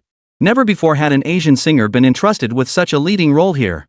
Even for La Scala, allowing Fong Jian to perform was a bold experiment and daring challenge. Of course, they recognized Fong Jian's talent, otherwise, they wouldn't have even considered it. Now, seeing Fong Jian walk onto the stage carrying a long, rectangular box, everyone was somewhat surprised. Domini asked, "Fong, what is that?" "A flute." "A flute?" "Yes." Fong Jian opened the case, took out the newly purchased flute, and explained, "Mr. Clifford will also be singing during tonight's performance. While he sings, I'll accompany him on the flute." On stage, the others exchanged bewildered glances, clearly at a loss. They were all musicians, and they were all stubborn people. In their lifetimes, almost everyone had done something unreliable. But something this reckless? This was a first for them. Claire Ladine and the other two leading performers exchanged particularly strange glances. Dominia turned and glared at Clifford. Clifford looked utterly innocent. They all assumed Fong Jian had seen Clifford singing and playing the flute, which was why he had such an idea. But the problem was, Clifford genuinely possessed that level of skill. In his youth, Clifford's earliest musical training was in the flute. It wasn't until after age 10 that his talent as a tenor was gradually discovered, leading him to switch paths. Yet over the years, his flute skills had never faltered. Did you really think just any singer could pick up a flute and play it? Yet, seeing Fong Jian so enthusiastic, they couldn't bring themselves to dissuade him. They feared it might dampen his spirits. And when it comes to tenor singing, emotional state is absolutely crucial. The quality of that emotion can make a world of difference in the vocal performance. Ahem, how about this, let's rehearse first. Donimia exchanged a knowing glance with the others. After all, Fong Jian was a singer himself, possessing an exceptionally keen sensitivity to music. Perhaps upon hearing the ensemble effect of his flute with the orchestra, he might voluntarily withdraw. Claire Ladine nodded reluctantly. "All right, let's perform an excerpt from La Traviata. Fong, you'll take on the role of principal flute." With that, she nodded toward the principal flutist. The principal flutist understood the implication immediately. This arrangement was designed to make Fong Jian acutely aware of his shortcomings. After all, even Clifford wasn't the principal flutist when he played. Fong Jian nodded vigorously, feeling quite pleased. Being trusted so deeply by others was naturally a cause for joy. As for whether the principal flutist was pleased, that was the last thing on Fong Jian's mind. Because this person was a foreigner. And the number of foreigners Fong Jian actually remembered was quite limited. Begin. Claire Ledeen gently waved her baton. The music of La Traviata began to play, soon reaching the flute section. Then, Claire Ledeen, mid-conducting, froze. She shot a furious glance at the orchestra's concertmaster. Damn it, didn't I tell you to play it down? Ha! His eyes widened in shock. He wasn't alone, everyone else in the orchestra wore the same expression of utter disbelief. The flute player wasn't the orchestra's principal at all. It was Fong Jian. But as they listened to the melodious flute notes, their expressions changed. This sound. Damn it, this seemed even more outstanding than the principal players. Such expressiveness, such phrasing, such vibrato. Good heavens, with this level of skill, she could even perform as a soloist. Clifford was undoubtedly the most astonished of them all. His mouth fell open, and he felt a pang of disappointment. After hearing Fong Jian's voice, he knew this was a level he could never hope to reach in his lifetime. There was no way around it. The raw talent was undeniable. Even if he killed himself trying, he couldn't match it. It was like how Usain Bolt could run a 9.58-second 100-meter dash, but no matter how hard others pushed themselves, they simply couldn't match that speed. Still, before this moment, Clifford could console himself. At the very least, my flute playing surpasses Fong Jian's. It had reached the level of a professional performer. As for Fong Jian's piano skills, Clifford automatically ignored that. But now, he suddenly realized that, in flute playing, he himself was actually far inferior. In that moment, the look he gave Fong Jian truly held something different. It was a profound sense of sorrow for himself. Suddenly, a hand rested on his shoulder. Dominia spoke slowly. Clifford, don't you think it's our good fortune to have been born in the same era as him and to have the privilege of performing alongside him? Clifford paused, his gaze meeting Dominia's. Finally, he understood. Yes. Before Fong Jian's emergence, Dominia had been the piano pillar of Scala. But after Fong Jian arrived, Dominia willingly took on the role of accompanist. Whether performing four-hand piano pieces or accompanying the violin, it was always the same. So, could his heart truly remain so calm? At that moment, Clifford finally understood his friend's meaning. Then, when he turned his head and looked at Fong Jian again, his gaze had become clear. In that moment, his gaze held no trace of jealousy, only profound reverence as if beholding a god. For musicians of this era, perhaps Fong's emergence was a tragedy, but it was also a blessing. In this very moment, Fong was nothing less than the incarnation of God in his heart. Fong Jian finished his solo, paused, and only then noticed the expressions around him. For during the performance, Fong Jian had been utterly absorbed in the music. Even if something earth-shattering occurred, he would finish his performance first. His gaze swept across the faces of the crowd, and a look of confusion crossed his own. Claire Ledeen tapped the instrument's surface and said, Fong, start again. Though puzzled by the conductor's request, Fong Jian nodded without hesitation. Within the orchestra, the conductor was the true core. Whether during rehearsals or performances, no one dared defy his will. Though not a professional performer, Fong Jian possessed basic professional ethics. This time, everything proceeded smoothly. Soon, the flute melody began to play. Led by Fong Jian's flute, everyone performed with near-perfect precision. Unbeknownst to him, he had actually taken the place of the principal flutist. This was something even Clifford himself dared not dream of. Below, the audience watching the rehearsal murmured among themselves, each face betraying an unmistakable look of surprise and delight. Except for Luan Wani and others who had known all along and were mentally prepared. Even the Scala administrators were witnessing Fong Jian's flute playing at such perfection for the very first time. In that moment, they couldn't help but feel like celebrating early. Of course, Fong Jian and Clifford would only perform 2 or 3 songs at most, and even then, they were holding back. It was only when the evening performance officially began that they would give their all and truly captivate the entire city. Chapter 174, A Festival for Opera Lovers. Night fell. But for opera lovers in Milan today, it was now their time to celebrate. Opera had extremely strict rules. Once the curtain rose, no one was permitted to enter. This rule applied to everyone, regardless of status. Therefore, people began arriving early today. As for the night ticket office at the opera house's main entrance, it had long since displayed a sold-out sign. Yet even this couldn't deter the fiery passion of opera enthusiasts who still flocked here. They held euros in their hands, hoping to purchase tickets for that evening's performance. Yet even with inflated prices, few managed to secure tickets. This time, the opera house enforced a strict identity verification system for ticket sales. Consequently, scalpers had very few tickets available, and even those they did possess had long been sold out through various channels. Luan Wani and her companions entered the opera house and took their seats in a first-floor box. These tickets had been specially arranged for Fong Jian by the opera house. Opera house tickets varied significantly in price depending on the viewing location. Typically, prices ranged from 5 to 200 euros. However, given tonight's extraordinary popularity, ticket prices were bound to skyrocket. This, however, had nothing to do with Fang Jian. As a guest performer, he was guaranteed payment through the arrangements of his agent, Wang Donglian. But Fang Jian didn't care about this income, having already declared publicly. No matter how much Wang Donglian earned after taxes, he would spend it all on this European tour. It was compensation for the girls accompanying him for such a long time. The girls certainly wouldn't care about the amount. But they couldn't be more satisfied with Fang Jian's attitude. Even before the money was in hand, they were already planning and discussing how to spend it. Finally, the moment arrived. Amidst thunderous applause, the massive curtain slowly parted to reveal the stage. Though this was not an opera performance but merely a concert, it was captivating enough. Every audience member could see tonight's program lineup and performance order on the screens before them. The first act, however, was not the most anticipated piece, A Happy Day. Yet no one felt surprised or puzzled by this. Because they had all seen it. On the set list, the final song was A Happy Day. Claire Latin stepped onto the conductor's podium, bowed slightly to the audience, and received a round of applause. Then, Fang Jian, dressed in formal attire, emerged from backstage.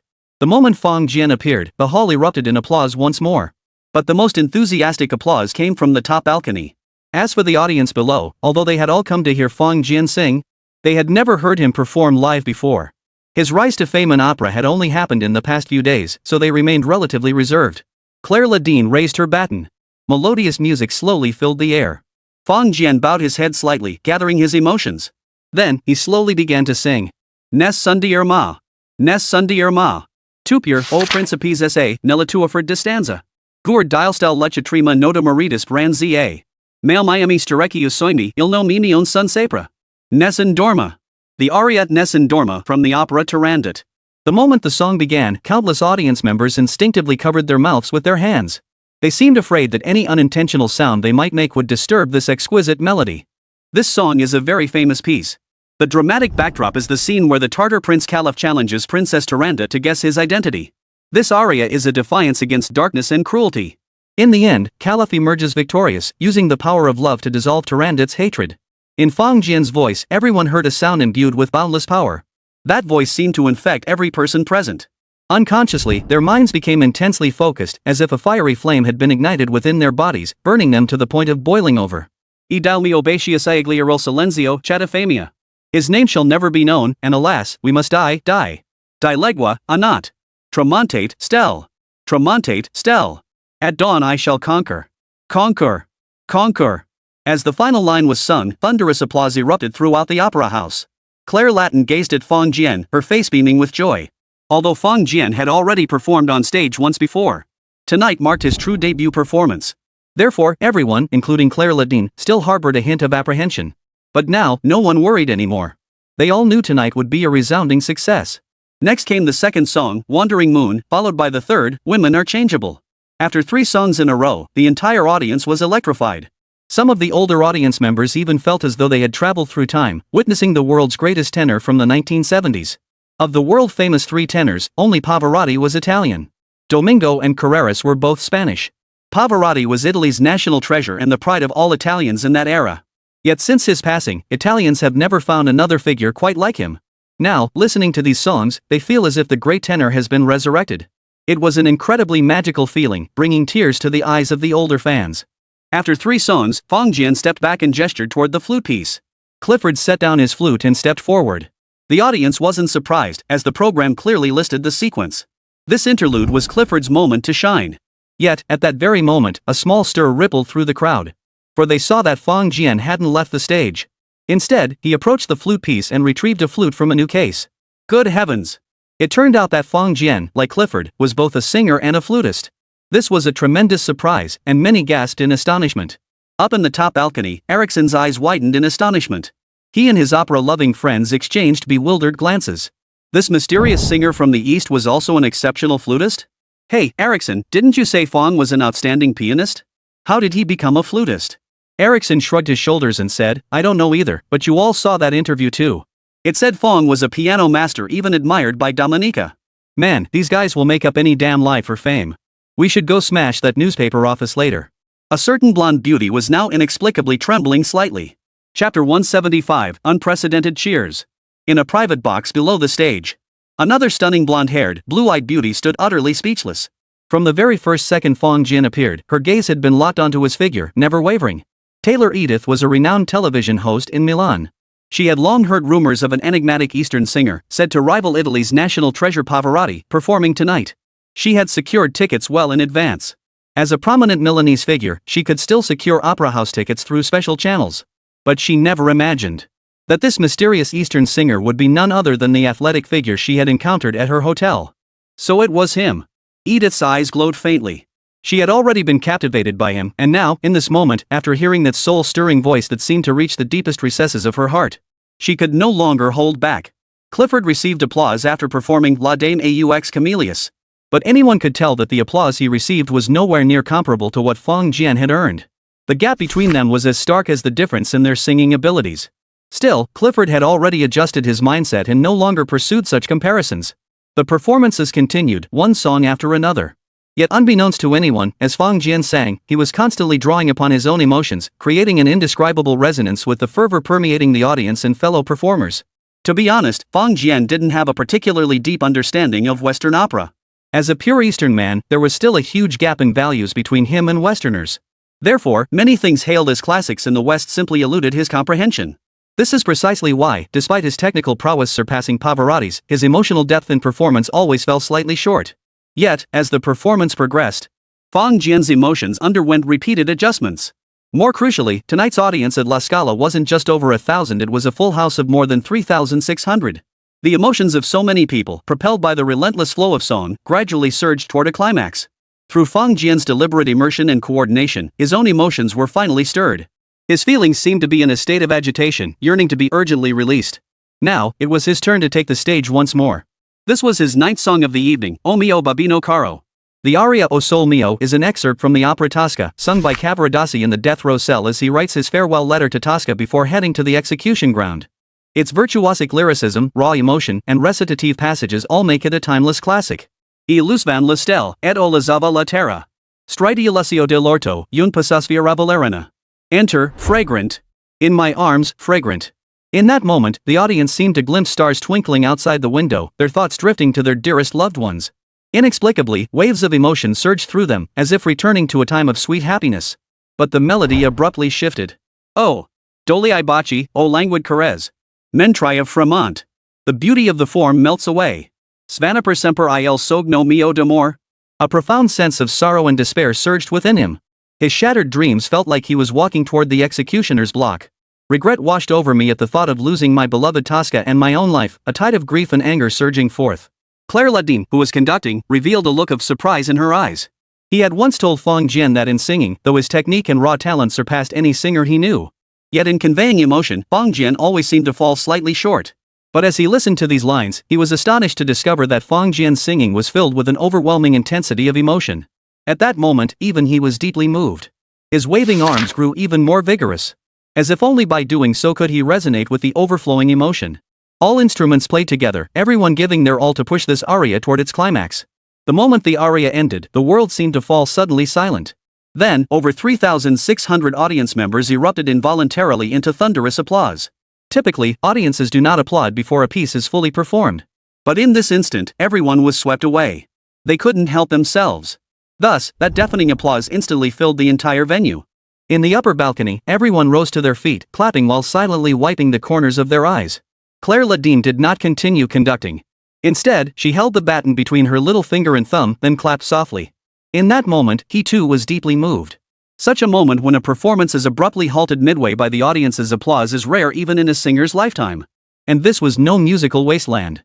This was a musical paradise, Milan's La Scala Opera House. Such an occurrence was all the more extraordinary.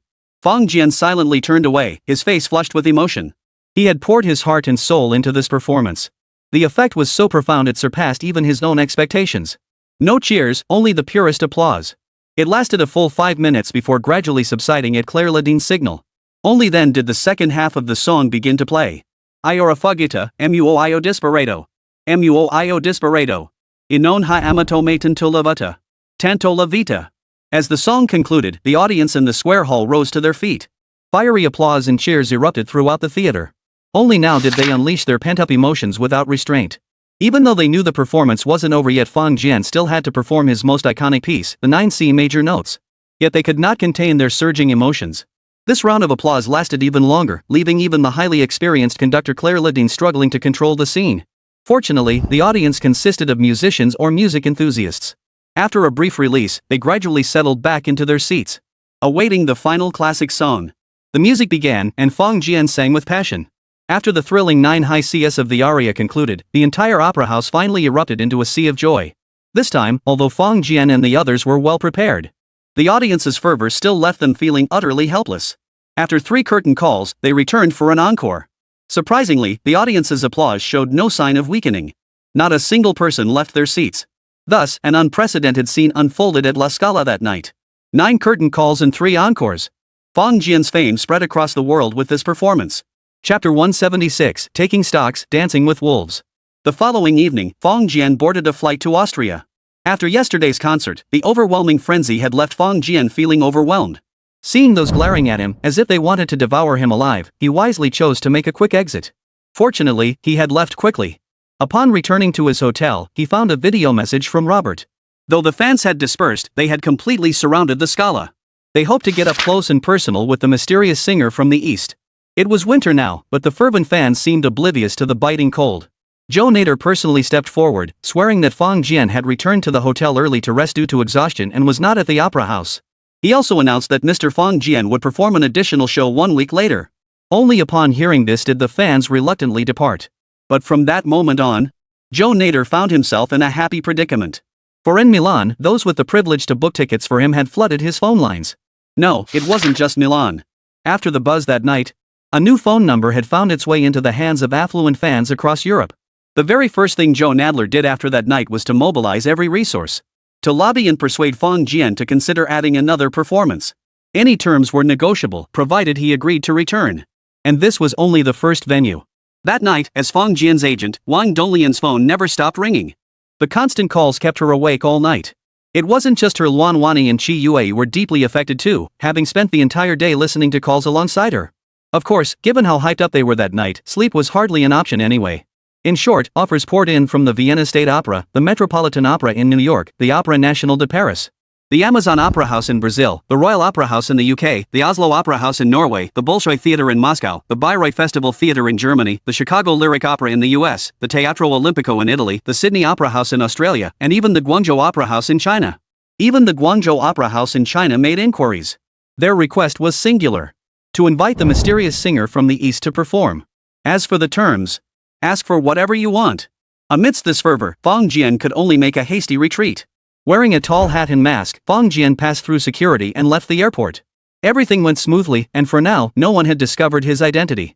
In truth, though everyone in the music industry knew a mysterious singer from the East had risen to unstoppable prominence, but no one could have imagined that this singer had actually left the eye of the storm and traveled alone to Austria. Austria covers an area of 83,858 square kilometers. It is an inland country in southern Central Europe. It borders Slovakia and Hungary to the east, Slovenia and Italy to the south, Switzerland and Liechtenstein to the west, and Germany and the Czech Republic to the north. Mountains cover 70% of the country's territory. The Eastern Alps traverse the entire nation from west to east. The entire country's population is less than 10 million. Within China, a single city like Hangzhou has a larger population than the entire country of Austria. Thus, the mountainous regions here can be described as sparsely populated. The foreigner who made the deal with Fang Jian hid the goods on a farm in Tyrol. Fang Jian rented a car in Vienna and set off, traversing mountains and rivers to reach Tyrol. Thanks to his vivid memory, he quickly located the abandoned farmhouse. Here, deep within the mountains, the area was virtually deserted. In truth, this phenomenon of urbanization isn't unique to China, it's a global trend. After all, major cities concentrate vast resources, while mountainous regions offer harsh, austere conditions.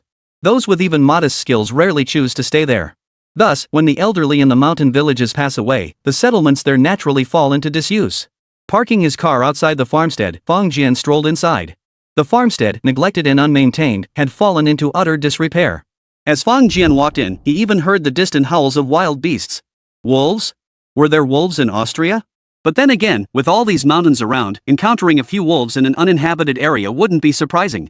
Unfortunately, Fang Jian didn't have a gun license. Otherwise, carrying a few firearms would have made him feel much safer. Martial arts were good, but guns were better. His various special forces skills hadn't been learned in vain. After circling the farmhouse, Fong Jian easily located his target. It was a box buried in the basement. However, due to the collapsed structure, gaining access to the basement required considerable effort on Fong Jian's part. After finally extracting the crate, its exterior was already covered in dust.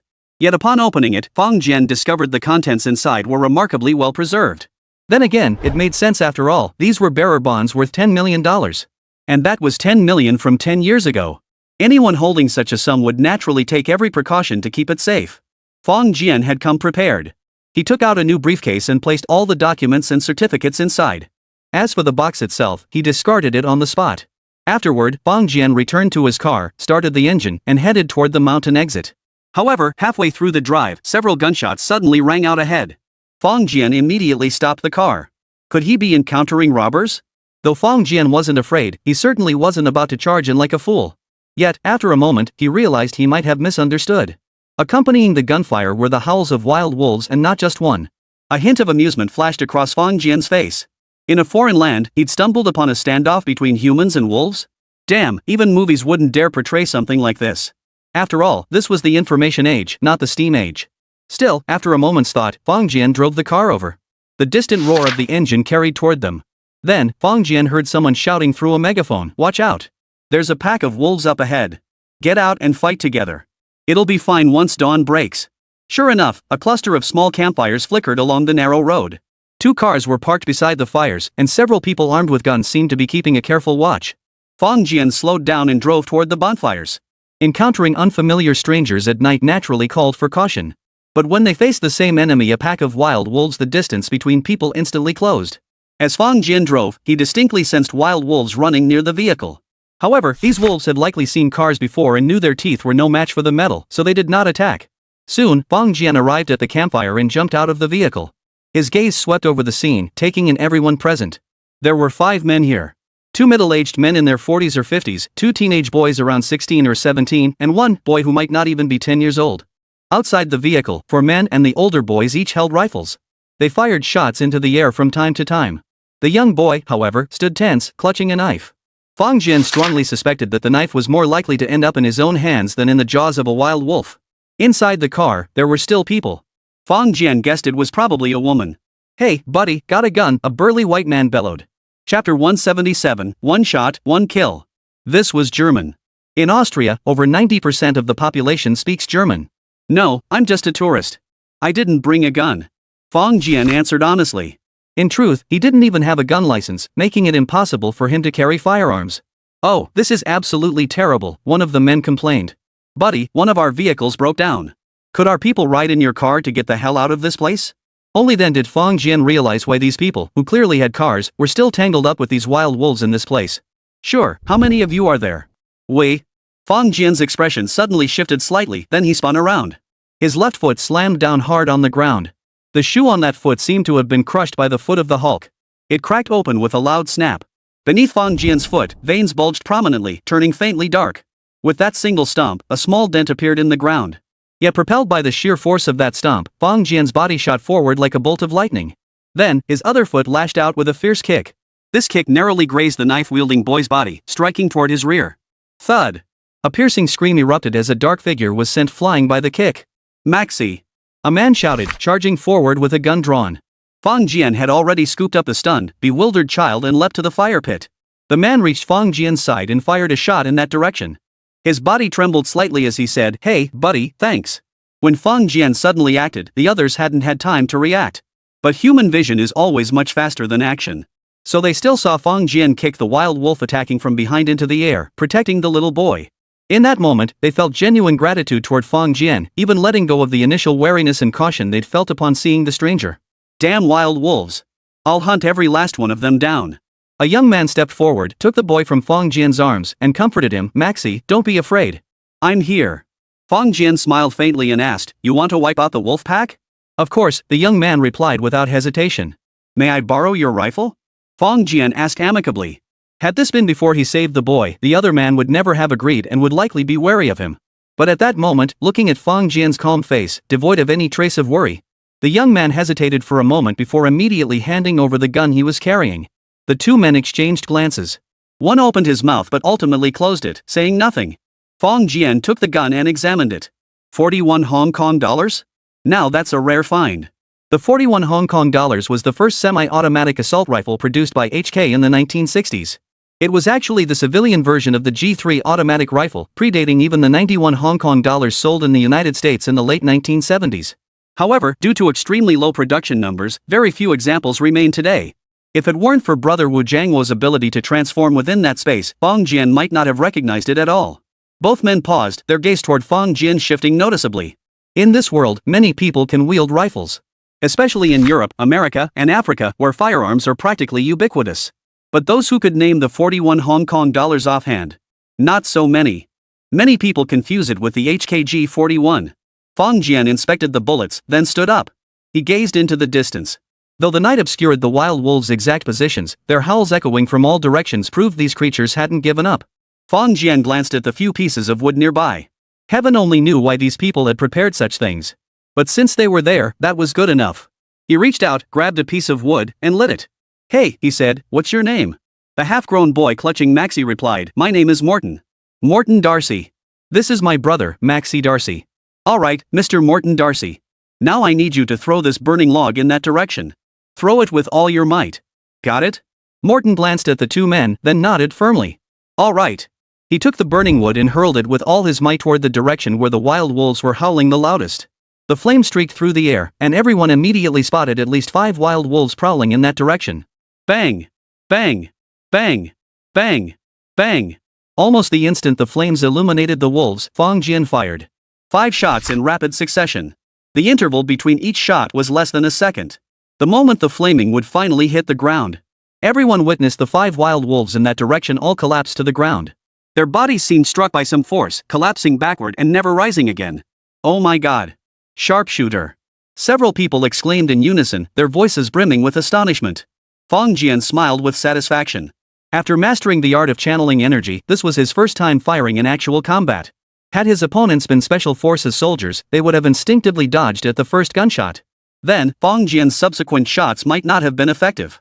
But his target was a wild wolf. No matter how formidable, wild wolves remained mere beasts. Once humans developed firearms, these beasts would never again stand a chance against mankind. "Brave Mr. Morton Darcy, could you continue throwing flares in other directions for me?" "Yes," Morton exclaimed excitedly. The two burly men exchanged glances. Truthfully, they were eager to assist as well. After all, they were strong and sturdy, far more powerful than the slender, 16 or 17-year-old Morton, capable of throwing farther. But after glancing at Fong Jian, they clamped their mouths shut. Better not to cross this sharpshooter. Morton was now brimming with excitement, his initial fear completely vanished. He lit several more pieces of wood and hurled them in different directions. Within 10 minutes, the howls of wild wolves had completely faded from their surroundings. The two men exchanged glances. One of them said, "Thanks, buddy." Fong Jian handed the rifle back to Morton. "You're welcome." Though the others now had guns in their hands. But at this distance, even if they were holding pistols, let alone rifles, Fong Jian had nothing to fear. Beyond 7 paces, firearms reigned supreme. Within 7 paces, 1 punch to kill. "No, buddy, you should keep the gun," one of the men said. "Wait until daylight to give it to Morton." Fong Jian paused, then laughed. "What? Not leaving?" The man shook his head. "Now that the wolf threat is gone, we'd be better off staying put. Driving at night isn't the wisest choice." Fong Jian smiled faintly and glanced at the 2 vehicles.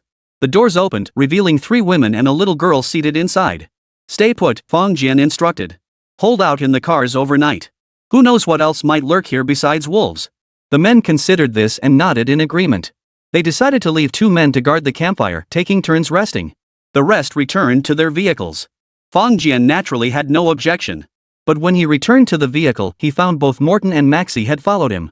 Seeing the eager looks in their eyes, Fong Jian sighed helplessly. "Get in."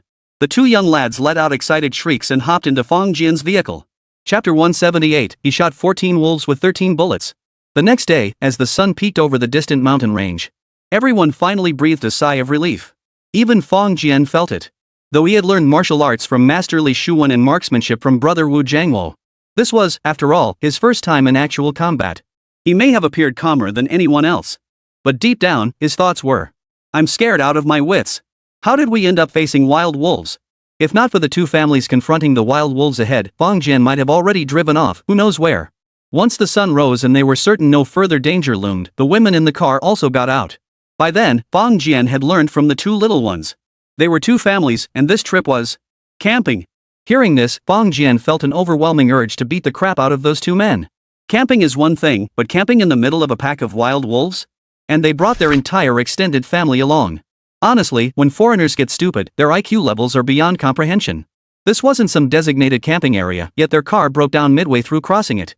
After spending the entire afternoon trying to fix it, they still couldn't get it running. And one car simply couldn't fit all those people.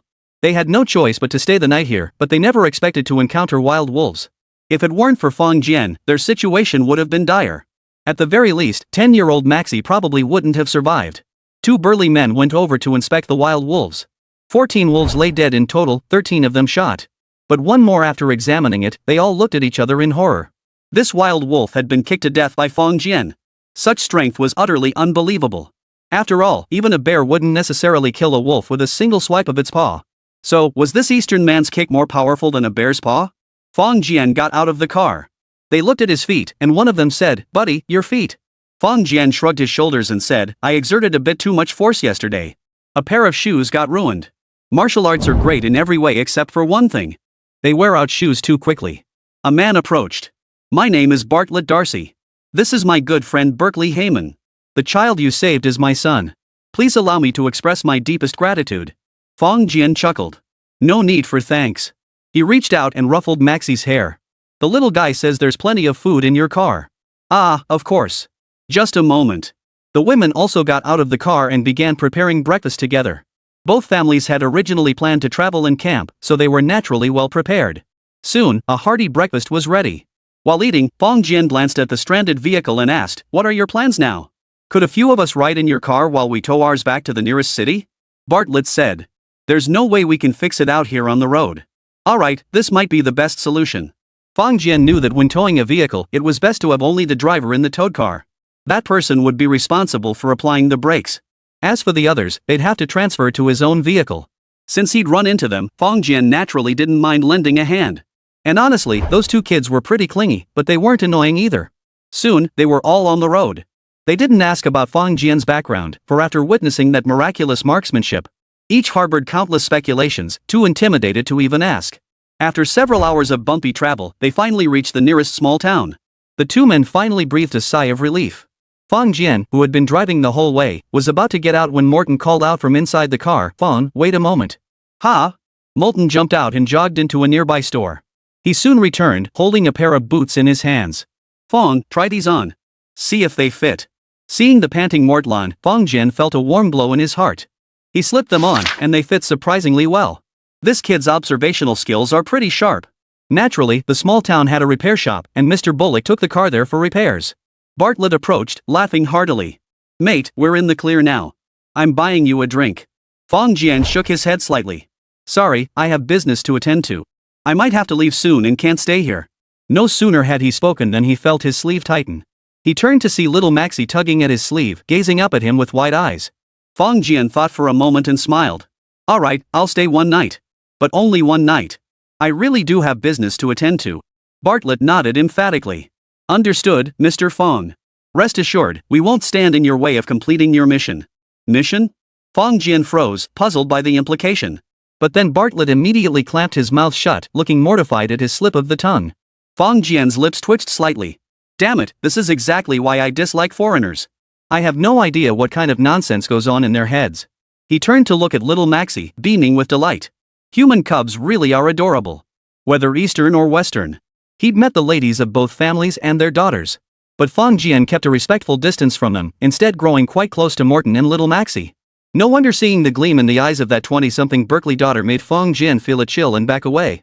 Whether in looks or figure, this girl fell far short of that shameless blonde-haired, blue-eyed Italian woman. Naturally, Fang Jian had no interest whatsoever. That evening, led by Bartlett, the three men entered the town's only bar. As for Morton and little Maxi, though reluctant, they were too young and had to stay with their mother at the hotel. Though they weren't locals, a few beers could break down any barrier. After a few beers, Bartlett opened up to the group. The conversation naturally turned to their recent encounter with wild wolves. The townspeople complained that the number of wild wolves had increased, posing a threat to humans. It was time to organize another hunt to wipe them out. They congratulated Bartlett and his companions on escaping the wolves' jaws. Bartlett slurred his words as he pointed at Fong Jian. Hey, it's all thanks to this guy here. He's a sharpshooter, every shot hits the mark, and every shot kills a wolf. Yeah, 13 shots, 14 wolves down, Berkeley boomed from the side. The bar fell silent for a moment before erupting in laughter. People always like to brag when they're drunk. This tendency knows no geographical bounds. Hearing about the Bartlett families being surrounded by wolves, they still felt some concern. But then they heard a joke. No sane person could possibly believe it. Hey, buddy, how could 13 shots kill 14 wolves? Did you miscount? Shouldn't it be 130 shots to kill 4 wolves, right? Nope, 13 shots killed 14 wolves. Berkeley slammed his hand on the table and shouted, one wolf was kicked to death by Fong Yijiao. He stood up, swaying as he mimed a kicking stance. But having had quite a bit to drink, his feet were unsteady, and he nearly stumbled. Instantly, another wave of wild laughter erupted. Chapter 179, My Kick is Deadly. The roaring laughter in the bar held little malice. After all, when drunk, many people spout nonsense and talk rubbish. Regulars who frequented bars knew this well. But this guy's story was just too far-fetched. 13 bullets to kill 13 wolves? Did he really think those wild wolves were wooden statues? And even if they were fake wolves, just standing there for you to shoot, you wouldn't necessarily hit every single one. And kicking a wolf to death with one blow. That's not bragging, it's pure fantasy. Berkeley flew into a rage. You don't believe me? I swear it's true. The crowd's laughter grew louder. A burly man, over 6 feet tall and weighing over 220 pounds, stood up. He whistled loudly and said, Hey, Oriental darling, come on, try kicking me right here. He pointed at his chest, his jiggling belly shaking with laughter. Then the entire bar joined in the jeering. Kick it! Kick it! Kick it! If you don't kick him, you're a coward. Foul language poured unrestrainedly from some mouths.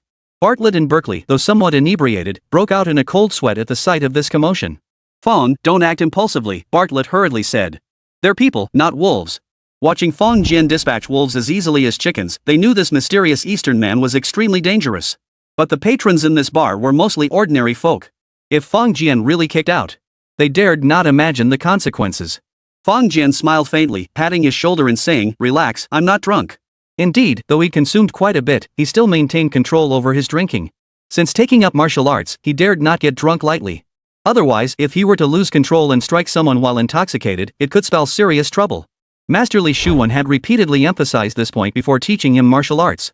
So he still possessed this level of self-control.